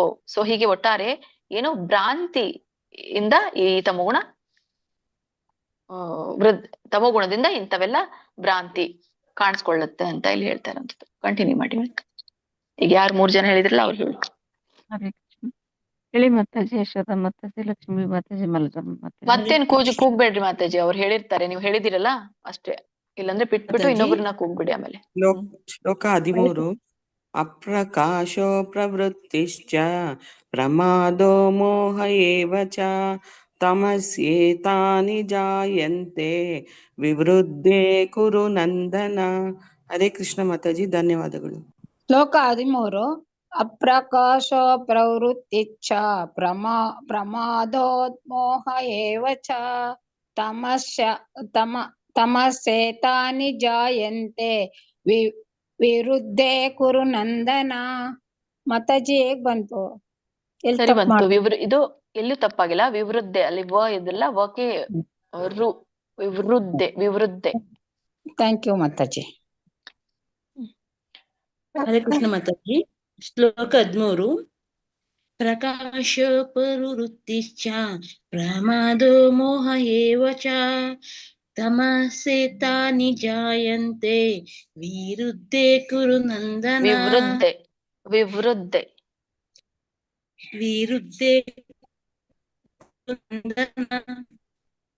ಸರಿ. ಮುಂದಿನ ಶ್ಲೋಕಕ್ಕೆ ಹೋಗೋಣ. ಹೆಸರು ಕೂಗಿ ಮಾತಾಜಿ. ನೆಕ್ಸ್ಟ್ ಯಾರು? ವಿಜಯ ಪ್ರಭುಜಿ. ಮಾತಾಜಿ ನಾನು ಬಂದಿದ್ದೀನಿ. ಯಾರು ಮಾತಾಜಿ? ಗಾಯತ್ರಿ. ಈಗ ಬಂದಿದ್ದೀರಲ್ಲ, ಆಮೇಲೆ ಹೇಳ್ತೀನಿ. ವಿಜಯ ಪ್ರಭುಜಿ, ವಿದ್ಯಾ ಕಾಮಂತ ಮಾತಾಜಿ, ಉಮಾದೇವಿ ಮಾತಾಜಿ ಒಬ್ಬರಾದ್ಮೇಲೆ ಆಮೇಲೆ ಮತ್ತೆ ಕೆಳಗ್ ಹೋದ್ರ ಮಾತಾಜಿ? ಉಮಾದೇವಿ ಮಾತಾಜಿಗಿನು ಮೇಲೆ ಅದಾಯ್ತಲ್ಲ, ಮತ್ತೆ ಕೆಳಗಿಂದ ಬಂದ್ರ? ಸರಿ ಸರಿ. ಸೊ ನೀವು ಎಲ್ರು ನಿಮ್ ಹೆಸರು ಕೇಳಿಸ್ಕೊಂಡು ಅನ್ಕೊಳ್ತೇನೆ. ನಾವು ಮತ್ತೆ ಕೂಗ್ಬೇಡಿ ಮಾತಾಜಿ, ಆಮೇಲೆ ಅವರೇ ಹೇಳ್ತಾರೆ. ಶ್ರೀಮದ್ ಭಗವದ್ಗೀತೆ ಅಧ್ಯಾಯ 14ನೇ ಶ್ಲೋಕ. ಯದಾ ಸತ್ವೇ ಪ್ರವೃದ್ಧೇತು ಪ್ರಲಯಂ ಯಾತಿ ದೇಹಭೃತ್ ತದೋತ್ತಮಂ ಅವಿದಾಂ ಲೋಕಾನ್ ಅಮಲಾನ್ ಪ್ರತಿಪದ್ಯತೆ. ಇದ್ರೊಂದು ಉಚ್ಚಾರಣೆ. ಯದಾ ಸತ್ವೇ ಪ್ರವೃದ್ಧೇ, ಒಟ್ಟು ಸುಳಿ ಪ್ರವೃದ್ಧೇತು ಪ್ರಳಯಂ, ಇಲ್ಲಿ ಪ್ರಲಯಂ ಅಂತ ಬರುತ್ತೆ. ಪ್ರಲಯಂ ಯಾತಿ ದೇಹಭೃತ್, ಭ ದೊಡ್ಡ ಭ ಇದೆ ಮತ್ತೆ ಒಟ್ಟು ಸುಳಿ, ಋಷಿರು ಹೇಳ್ಬೇಕು ಭೃತ್, ಬ್ರತ್ ಅಲ್ಲ, ದೇಹಭೃತ್. ತದೋತ್ತಮಂ ಅವಿದಾಂ, ಉತ್ತಮ ವಿಧಾಮ್ ಅಂತ ಕರೀತಾರೆ, ಕ್ಷಮಿಸಿ. ತದಾ ವಿತ್ತಮ ಉದಾಮ್ ವಿಧಾಮ್, ತದಾ ಉತ್ತಮ ವಿಧಾಮ್ ಸರ್, ತದೋತ್ತಮ ವಿಧಾಮ್, ತದೋತ್ತಮ ವಿಧಾಮ್ ಅಂತ ಹೇಳಿ, ಕೂಡಿ ಹೇಳಿ. ತದೋತ್ತಮ ವಿಧಾಮ್ ಲೋಕಾನ್ ಅಮಲಾನ್ ಪ್ರತಿಪದ್ಯತೆ. ಇದ್ರ ಒಂದು ಉಚ್ಚಾರಣೆ, ಇದು ಒಂದು ಅರ್ಥ. ಯದಾ ಸತ್ವೇ ಪ್ರವರ್ಧೇತು. ಯದಾ ಸತ್ವೇ ಪ್ರವೃದ್ಧೆ ಅಂತ ಹೇಳ್ತಾ ಇರುವಂತದ್ದು ಹೆಚ್ಚುವಂಥದ್ದು. ಏನ್ ಹೆಚ್ಚುವಂಥದ್ದು? ಸತ್ವೇ, ಸತ್ವಗುಣ. ಯಾವಾಗ ಸತ್ವಗುಣ ಹೆಚ್ಚಾಗಿರುವಾಗ ಪ್ರಲಯಂ ಯಾತಿ ದೇಹ ಬೃತ್. ಇಲ್ಲಿ ಪ್ರಳಯ ಅಂತ ಪ್ರಳಯ ಅಂತ ಇಲ್ಲಿ ಹೇಳ್ತಾ ಇರುವಂತದ್ದು. ಸೊ ಪ್ರಳಯ ಅಂತಂದ್ರೆ ಒಂದು ಮರಣ, ಆತರ ಇಲ್ಲಿ. ಸೊ ದೇಹದಾರಿಯು ಮರಣ ಹೊಂದಿದರೆ, ಸತ್ವಗುಣ ಹೆಚ್ಚಾದಾಗ ದೇಹದಾರಿ ಮರಣ ಹೊಂದಿದರೆ ತದೋತ್ತಮ ವಿಧಾಮ್ ಲೋಕಾನ್, ಸೊ ಉನ್ನತ ಜ್ಞಾನಿಗಳ ಲೋಕವನ್ನ ಇಲ್ಲಿ ಪರಿಣಾಮ ಹೇಳ್ತಾ ಇರುವಂತದ್ದು. ಯಾವ್ಯಾವ ಗುಣದಲ್ಲಿ ಇದ್ದಾಗ ನೀವು ಮರಣವನ್ನ ಹೊಂದಿದ್ರೆ ನಿಮ್ಗೆ ಏನು ಪರಿಣಾಮ ಆಗುತ್ತೆ, ಅಥವಾ ನೀವು ನಿಮ್ಮ ಒಂದು ಎಲ್ಲಿ ಯಾವ ಲೋಕವನ್ನ ನೀವು ತಲುಪ್ತೀರಾ ಅನ್ನುವಂಥದ್ದು ಇಲ್ಲಿ ಹೇಳ್ತಾ ಇರುವಂತದ್ದು ಈ ಶ್ಲೋಕಗಳಲ್ಲಿ. ಸೊ ಹೀಗೆ ಪ್ರಳಯ ಯಾತಿ ದೇಹ ಬೃತ್, ದೇಹದಾರಿಯು ಮರಣ ಆದಾಗ, ಸತ್ವಗುಣದ ಹೆಚ್ಚಾಗಿರುವಾಗ ದೇಹದಾರಿ ಮರಣ ಹೊಂದಿದರೆ ತದೋತ್ತಮ ವಿಧಾಮ್ ಲೋಕಾನ್, ಉನ್ನತ ಜ್ಞಾನಿಗಳ ಲೋಕವನ್ನ. ತದೋತ್ತಮಂ ಇಲ್ಲಿ ಹೇಳ್ತಾ ಇರುವಂತದ್ದು ತತ್ ಉತ್ತಮ ವಿಧಾಮ್ ಅಂದ್ರೆ ಈ ಮಹರ್ಷಿಗಳ ಲೋಕ ಅಂತ ಕರೀತಾರೆ ಇದಕ್ಕೆ. ಉನ್ನತ ಜ್ಞಾನಿಗಳು ಅಂದ್ರೆ ಮಹರ್ಷಿಗಳ ಲೋಕಗಳನ್ನ, ಲೋಕಾನ್ ಅಂದ್ರೆ ಲೋಕಗಳನ್ನ ಅಮಲಾನ್ ಪ್ರತಿಪದ್ಯತೆ. ಅಮಲಾನ್ ಅಂತ ಇಲ್ಲಿ ಕರೀತಾ ಇರುವಂತದ್ದು ಶುದ್ಧವಾದ. ಸೊ ಹೀಗೆ ಶುದ್ಧವಾದ ಲೋಕಗಳನ್ನ ಪಡಿತಾನೆ ಅಂತ ಅರ್ಥ. ಅಮಲಾನ್ ಪ್ರತಿಪದ್ಯತೆ, ಶುದ್ಧವಾದ ಲೋಕಗಳನ್ನ ಪಡಿತಾನೆ. ಸೊ ಒಂದ ಏನ್ ಅರ್ಥ ಕೊಡುತ್ತಂದ್ರೆ, ಸತ್ವಗುಣ ಪ್ರಬಲವಾಗಿರುವಾಗ, ಹೆಚ್ಚಾಗಿರುವಾಗ ಯಾರಾದ್ರೂ ವ್ಯಕ್ತಿ ಮರಣ ಹೊಂದಿದ್ರೆ ಶುದ್ಧ ಮತ್ತೆ ಉನ್ನತ ಈ ಋಷಿಗಳ ಅಥವಾ ಉನ್ನತ ಜ್ಞಾನಿಗಳ ಲೋಕಗಳನ್ನ ಪಡಿತಾನೆ ಅಂತ ಹೇಳ್ತಾರೆ. ಕಂಟಿನ್ಯೂ ಮಾಡಿ ಮಾತಾಜಿ. ಹರೇ ಕೃಷ್ಣ ಮಾತಾಜಿ. ಹರೇ ಕೃಷ್ಣ. ಯದಾ ಸತ್ವಂ ಹೇಳಿ. ಪ್ರವೃದ್ಧೇತು ಪ್ರಳಯಂ ಯಾತಿ ದೇಹಭೃತ್ ತದೋತ್ತಮ ವಿಧಾಂ ಲೋಕಾನ್ ಅಮಲಾನ್ ಪ್ರತಿಪದ್ಯತೆ. ಹರೇ ಕೃಷ್ಣ ಮಾತಾಜಿ. ಹರೇ ಕೃಷ್ಣ ಮಾತಾಜಿ. ಶ್ಲೋಕ 14.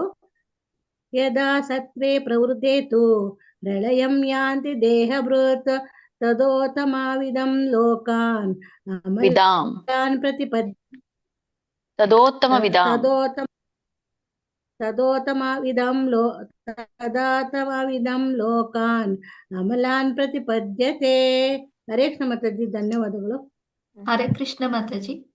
ಯದಾ ಸತ್ವೇ ಪ್ರವೃದ್ಧೇತು ಪ್ರಳಯಂ ಯಾತಿ ದೇಹಭೃತ್ ತದೋತ್ತಮ ವಿಧಾಂ ಲೋಕಾನ್ ಅಮಲಾನ್ ಪ್ರತಿಪದ್ಯತೆ.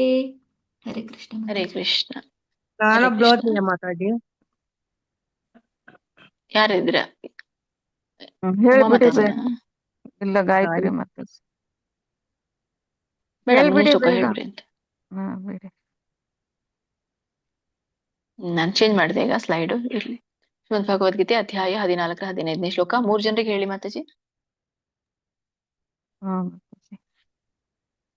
ಶಶಿಕಲಾ ಮಾತಾಜಿ, ರೂಪಾ ಕುಡಲ್ ಮಾತಾಜಿ, ರೇಖಾ ಬಂಗೇರಿ ಮಾತಾಜಿ ಹೇಳಿ. ಹರೇ ಕೊನೆಗೆ ಗಾಯತ್ರಿ ಮಾತಾಜಿ ಒಬ್ರು ಹೇಳ್ಬಿಡಿ, 4 ಜನ. ಸೊ ಇವರು ಕೇಳಿಸ್ಕೊಳ್ಳಿ ಶ್ಲೋಕ. ಶ್ರೀಮದ್ ಭಗವದ್ಗೀತೆ ಅಧ್ಯಾಯ 14 15ನೇ ಶ್ಲೋಕ. ರಜಸಿ ಪ್ರಳಯಂ ಗತ್ವಾ ಕರ್ಮ ಸಂಗೀಷು ಜಾಯತೆ ತಥಾ ಪ್ರಲೀನಸ್ತಮಸಿ ಮೂಢಯೋನಿಷು ಜಾಯತೆ. ಇದ್ರ ಒಂದು ಅರ್ಥ, ರಜಸಿ ಪ್ರಳಯಂ ಗತ್ವಾ, ಸರಳವಾಗಿದೆ ನಿಮ್ಮೆಲ್ರಿಗೂ. ಕರ್ಮ ಸಂಗೀಷು ಜಾಯತೆ ತಥಾ ಪ್ರಲೀನಸ್ತಮಸಿ. ಸೊ ಇಲ್ಲಿ ಒಂದು ಇದು ಬರುತ್ತೆ, ಪ್ರಲೀನಸ್ತಮಸಿ. ಪ್ರಲೀನಃ ತಮಸಿ ಅಂತ ಹೇಳಿ 2 ಪದ ಬರುತ್ತೆ ಅಲ್ಲಿ. ಪ್ರಲೀನಸ್ತಮಸಿ ಕೂಡಿ ಹೇಳಿ. ಮೂಢಯೋನಿಷು ಜಾಯತೆ. ಇದ್ರ ಒಂದು ಅರ್ಥ, ರಜೋಗುಣದಲ್ಲಿ ಮರಣ ಹೊಂದಿದ್ರೆ ಆ ವ್ಯಕ್ತಿ ಒಂದು ಎಲ್ಲಿಗೆ ಹೋಗ್ತಾನೆ, ಸೊ ಏನಾಗ್ತಾನೆ ಅವನು ಅನ್ನುವಂಥದ್ದು ಇಲ್ಲಿ ತಿಳಿಸ್ತಾ ಇದ್ದಾರೆ. ರಜಸಿ ಪ್ರಳಯಂ ಗತ್ವಾ, ರಜೋಗುಣದಲ್ಲಿ ಮರಣ ಹೊಂದಿದವನು, ರಜದಲ್ಲಿ ಪ್ರಳಯ ಅಂದ್ರೆ ಮರಣ ಹೊಂದಿದವನು, ಕರ್ಮ ಸಂಗೀಷು ಜಾಯತೆ. ಕರ್ಮ ಸಂಘ ಅಂದ್ರೆ ಕರ್ಮಾಸಕ್ತರಿಗೆ ಕರ್ಮ ಸಂಘ ಅಂತ ಹೇಳ್ತಾರೆ. ಕರ್ಮಾಸಕ್ತರ ಜನರಲ್ಲಿ ಜನಿಸ್ತಾನೆ. ಜಾಯತೆ ಅಂದ್ರೆ ಜನಿಸ್ತಾನೆ ಅಥವಾ ಜನ್ಮ ತಾಳುತ್ತಾನೆ. ತಥಾ ಪ್ರಲೀನಸ್ತಮಸಿ, ಹೀಗೆ ಯಾರು ಸದಾ ತಮಗುಣದಲ್ಲಿ ಲೀನನಾಗಿರ್ತಾನೋ, ಪ್ರಲೀನ ತಮಸಿ, ಪ್ರಲೀನ ಅಂದ್ರೆ ಹೀಗೆ ಪ್ರಲಯ ಹೊಂದಿದವನು ಅಥವಾ ಮರಣ ಹೊಂದಿದವನು ತಮಸಿ ತಮೋ ಗುಣದಲ್ಲಿ ಲೀನವಾಗ್ತಾನೆ. ಮೂಢ ಯೋನಿಷು ಜಾಯತೆ. ಸೊ ಹೀಗೆ ಲೀನವಾಗೋದ್ರಿಂದ ಅವನು ಮೂಢ ಯೋನಿಗಳಲ್ಲಿ ಜನಿಸ್ತಾನೆ ಅಂತ ಹೇಳ್ತಾರೆ. ಮೂಢ ಯೋನಿಗಳು ಅಂತಂದ್ರೆ ಇಲ್ಲಿ ಮೂಢರು ಅಂತ ಹೇಳೋದು ಯಾರಿಗಂದ್ರೆ ಯಾರು ನೀನು ಮನುಷ್ಯನಲ್ಲ ಅಂತ ಹೇಳ್ತಾ ಇರ್ತಾರಲ್ಲ, ಮನುಷ್ಯನಲ್ಲ ಅಂದ್ರೆ ಇರೋದು ಒಂದು ಪ್ರಾಣಿ ವರ್ಗ. ಪ್ರಾಣಿಯ ವರ್ಗಕ್ಕೆ ಯಾರು ಸೇರಿರ್ತಾರೋ ಅವ್ರಿಗೆ ಮೂಢ ಅಂತ ಹೇಳ್ತಾರೆ. ಸೊ ಹೀಗೆ ಪಶುಗಳ ಜಾತಿಯಲ್ಲಿ ಜನಿಸ್ತಾನೆ ಅಂತ ಹೇಳಿ ಹೇಳ್ತಾರೆ, ಅಥವಾ ಪ್ರಾಣಿ ವರ್ಗಗಳಲ್ಲಿ ಜನಿಸ್ತಾನೆ. ಸೊ ಒಟ್ಟಾರೆ ಏನರ್ಥ ಕೊಡುತ್ತಂದ್ರೆ ರಜೋಗುಣದಲ್ಲಿ ಮರಣ ಹೊಂದಿದವನು ಕರ್ಮಾಸಕ್ತ ಜನ್ಮವನ್ನ ಅಂದ್ರೆ ಫಲಾಪೇಕ್ಷಿತ ಕರ್ಮಗಳಲ್ಲಿ ತೊಡಗಿರುವವರ ಮಧ್ಯೆ ಜನ್ಮ ತಾಳ್ತಾನೆ. ಹೀಗೆ ತಮೋಗುಣದಲ್ಲಿ ಮರಣ ಹೊಂದಿರುವವನು ಈ ಮೂಢ ಯೋನಿ ಅಂದ್ರೆ ಪಶುಗಳ ಪ್ರಾಣಿಗಳ ವರ್ಗಗಳಲ್ಲಿ ಜನಿಸ್ತಾನೆ ಅಂತ ಇಲ್ಲಿ ಹೇಳ್ತಾರೆ. ಹರೇ ಕೃಷ್ಣ. ಹರೇ ಕೃಷ್ಣ ಮಾತಾಜಿ. ಹರೇ ಕೃಷ್ಣ ಮಾತಾಜಿ. ಹರೇ ಕೃಷ್ಣ ಮಾತಾಜಿ. ಶ್ಲೋಕ 15. ರಜಸಿ ಪ್ರಳಯಂ ಗತ್ವಾ ಕರ್ಮ ಸಂಗೀಷು ಜಾಯತೆ ತಥಾ ಪ್ರಲೀನಸ್ತಮಸಿ ಮೂಢಯೇನೀಷು ಜಾಯತೆ. ಹರೇ ಕೃಷ್ಣ ಮಾತಾಜಿ. ಮೂಢಯೇನೀಷು ಜಾಯತೆ. ಹರೇ ಕೃಷ್ಣ. ಹರೇ ಕೃಷ್ಣ ಮಾತಾಜಿ. ರಜಸಿ ಪ್ರಳಯಂ ಗತ್ವಾ ಕರ್ಮ ಸಂಗೀಷು ಜಾಯತೆ ತಥಾ ಪ್ರಲೀನಸ್ತಮಸಿ ಮೂಢಯೋನಿಷು ಜಾಯತೆ. ಹರೇ ಕೃಷ್ಣ ಮಾತಾಜಿ. ಶ್ಲೋಕ 15. ರಜಸಿ ಪ್ರಳಯಂ ಗತ್ವಾ ಕರ್ಮ ಸಂಗೀಷು ಜಾಯತೆ ತಥಾ ಪ್ರಲೀನಸ್ತಮಸಿ ಮೂಢಯೋನಿಷು ಜಾಯತೆ. ಹರೇ ಕೃಷ್ಣ ಮಾತಾಜಿ. ಧನ್ಯವಾದಗಳು. ಹರೇ ಕೃಷ್ಣ. ನೆಕ್ಸ್ಟ್ ರವಿ ಪ್ರಭುಜಿ, ರತ್ನ ಮಾತಾಜಿ, ಪ್ರವೀಣ ಮಾತಾಜಿ. ಹರೇ ಕೃಷ್ಣ.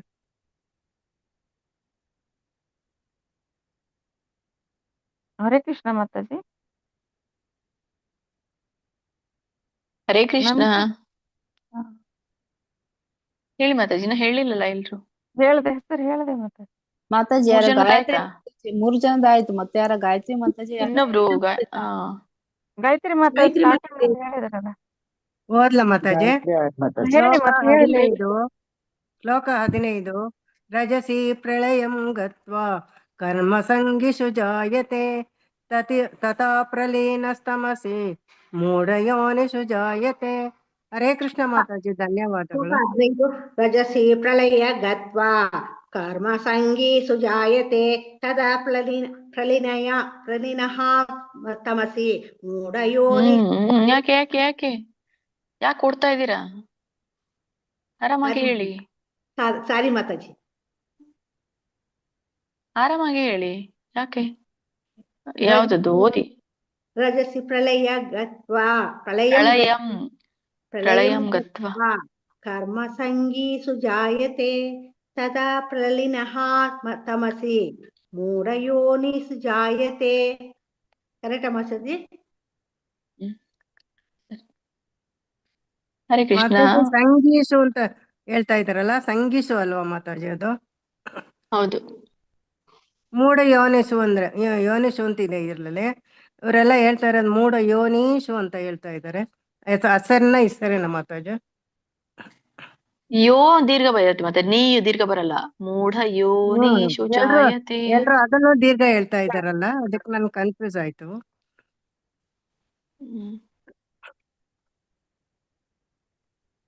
ಮೂಢಯೋನಿಷು ಜಾಯತೆ. ಮೂಢಯೋನಿಷು ಜಾಯತೆ ಹಂಗಲ್ವಾ ಮಾತಾಜಿ? ಹೌದು, ಹಾಗೆ ಸರಿ ಇದೆ ನಿಮ್ದು. ಹರೇ ಕೃಷ್ಣ ಮಾತಾಜಿ. ಧನ್ಯವಾದಗಳು.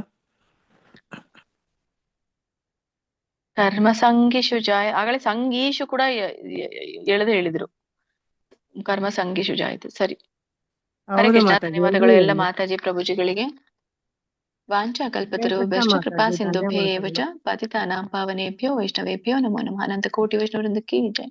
ಶ್ರೀಲ ಪ್ರಭುಪಾದ್ ಕೀ ಜೈ. ಶ್ರೀಲ ಗುರುದೇವ ಕೀ ಜೈ. ಧನ್ಯವಾದಗಳು ಸುಮಂಗಲ ಮಾತಾಜಿ. ಧನ್ಯವಾದಗಳು ಮಾತಾಜಿ. ಹರೇ ಕೃಷ್ಣ. ಹರೇ ಕೃಷ್ಣ. ಧನ್ಯವಾದಗಳು. ಹರೇ ಕೃಷ್ಣ ಮಾತಾಜಿ. ಧನ್ಯವಾದಗಳು. ಧನ್ಯವಾದಗಳು ಮಾತಾಜಿ. ಹರೇ ಕೃಷ್ಣ. ಧನ್ಯವಾದಗಳು ಮಾತಾಜಿ. ಹರೇ ಕೃಷ್ಣ.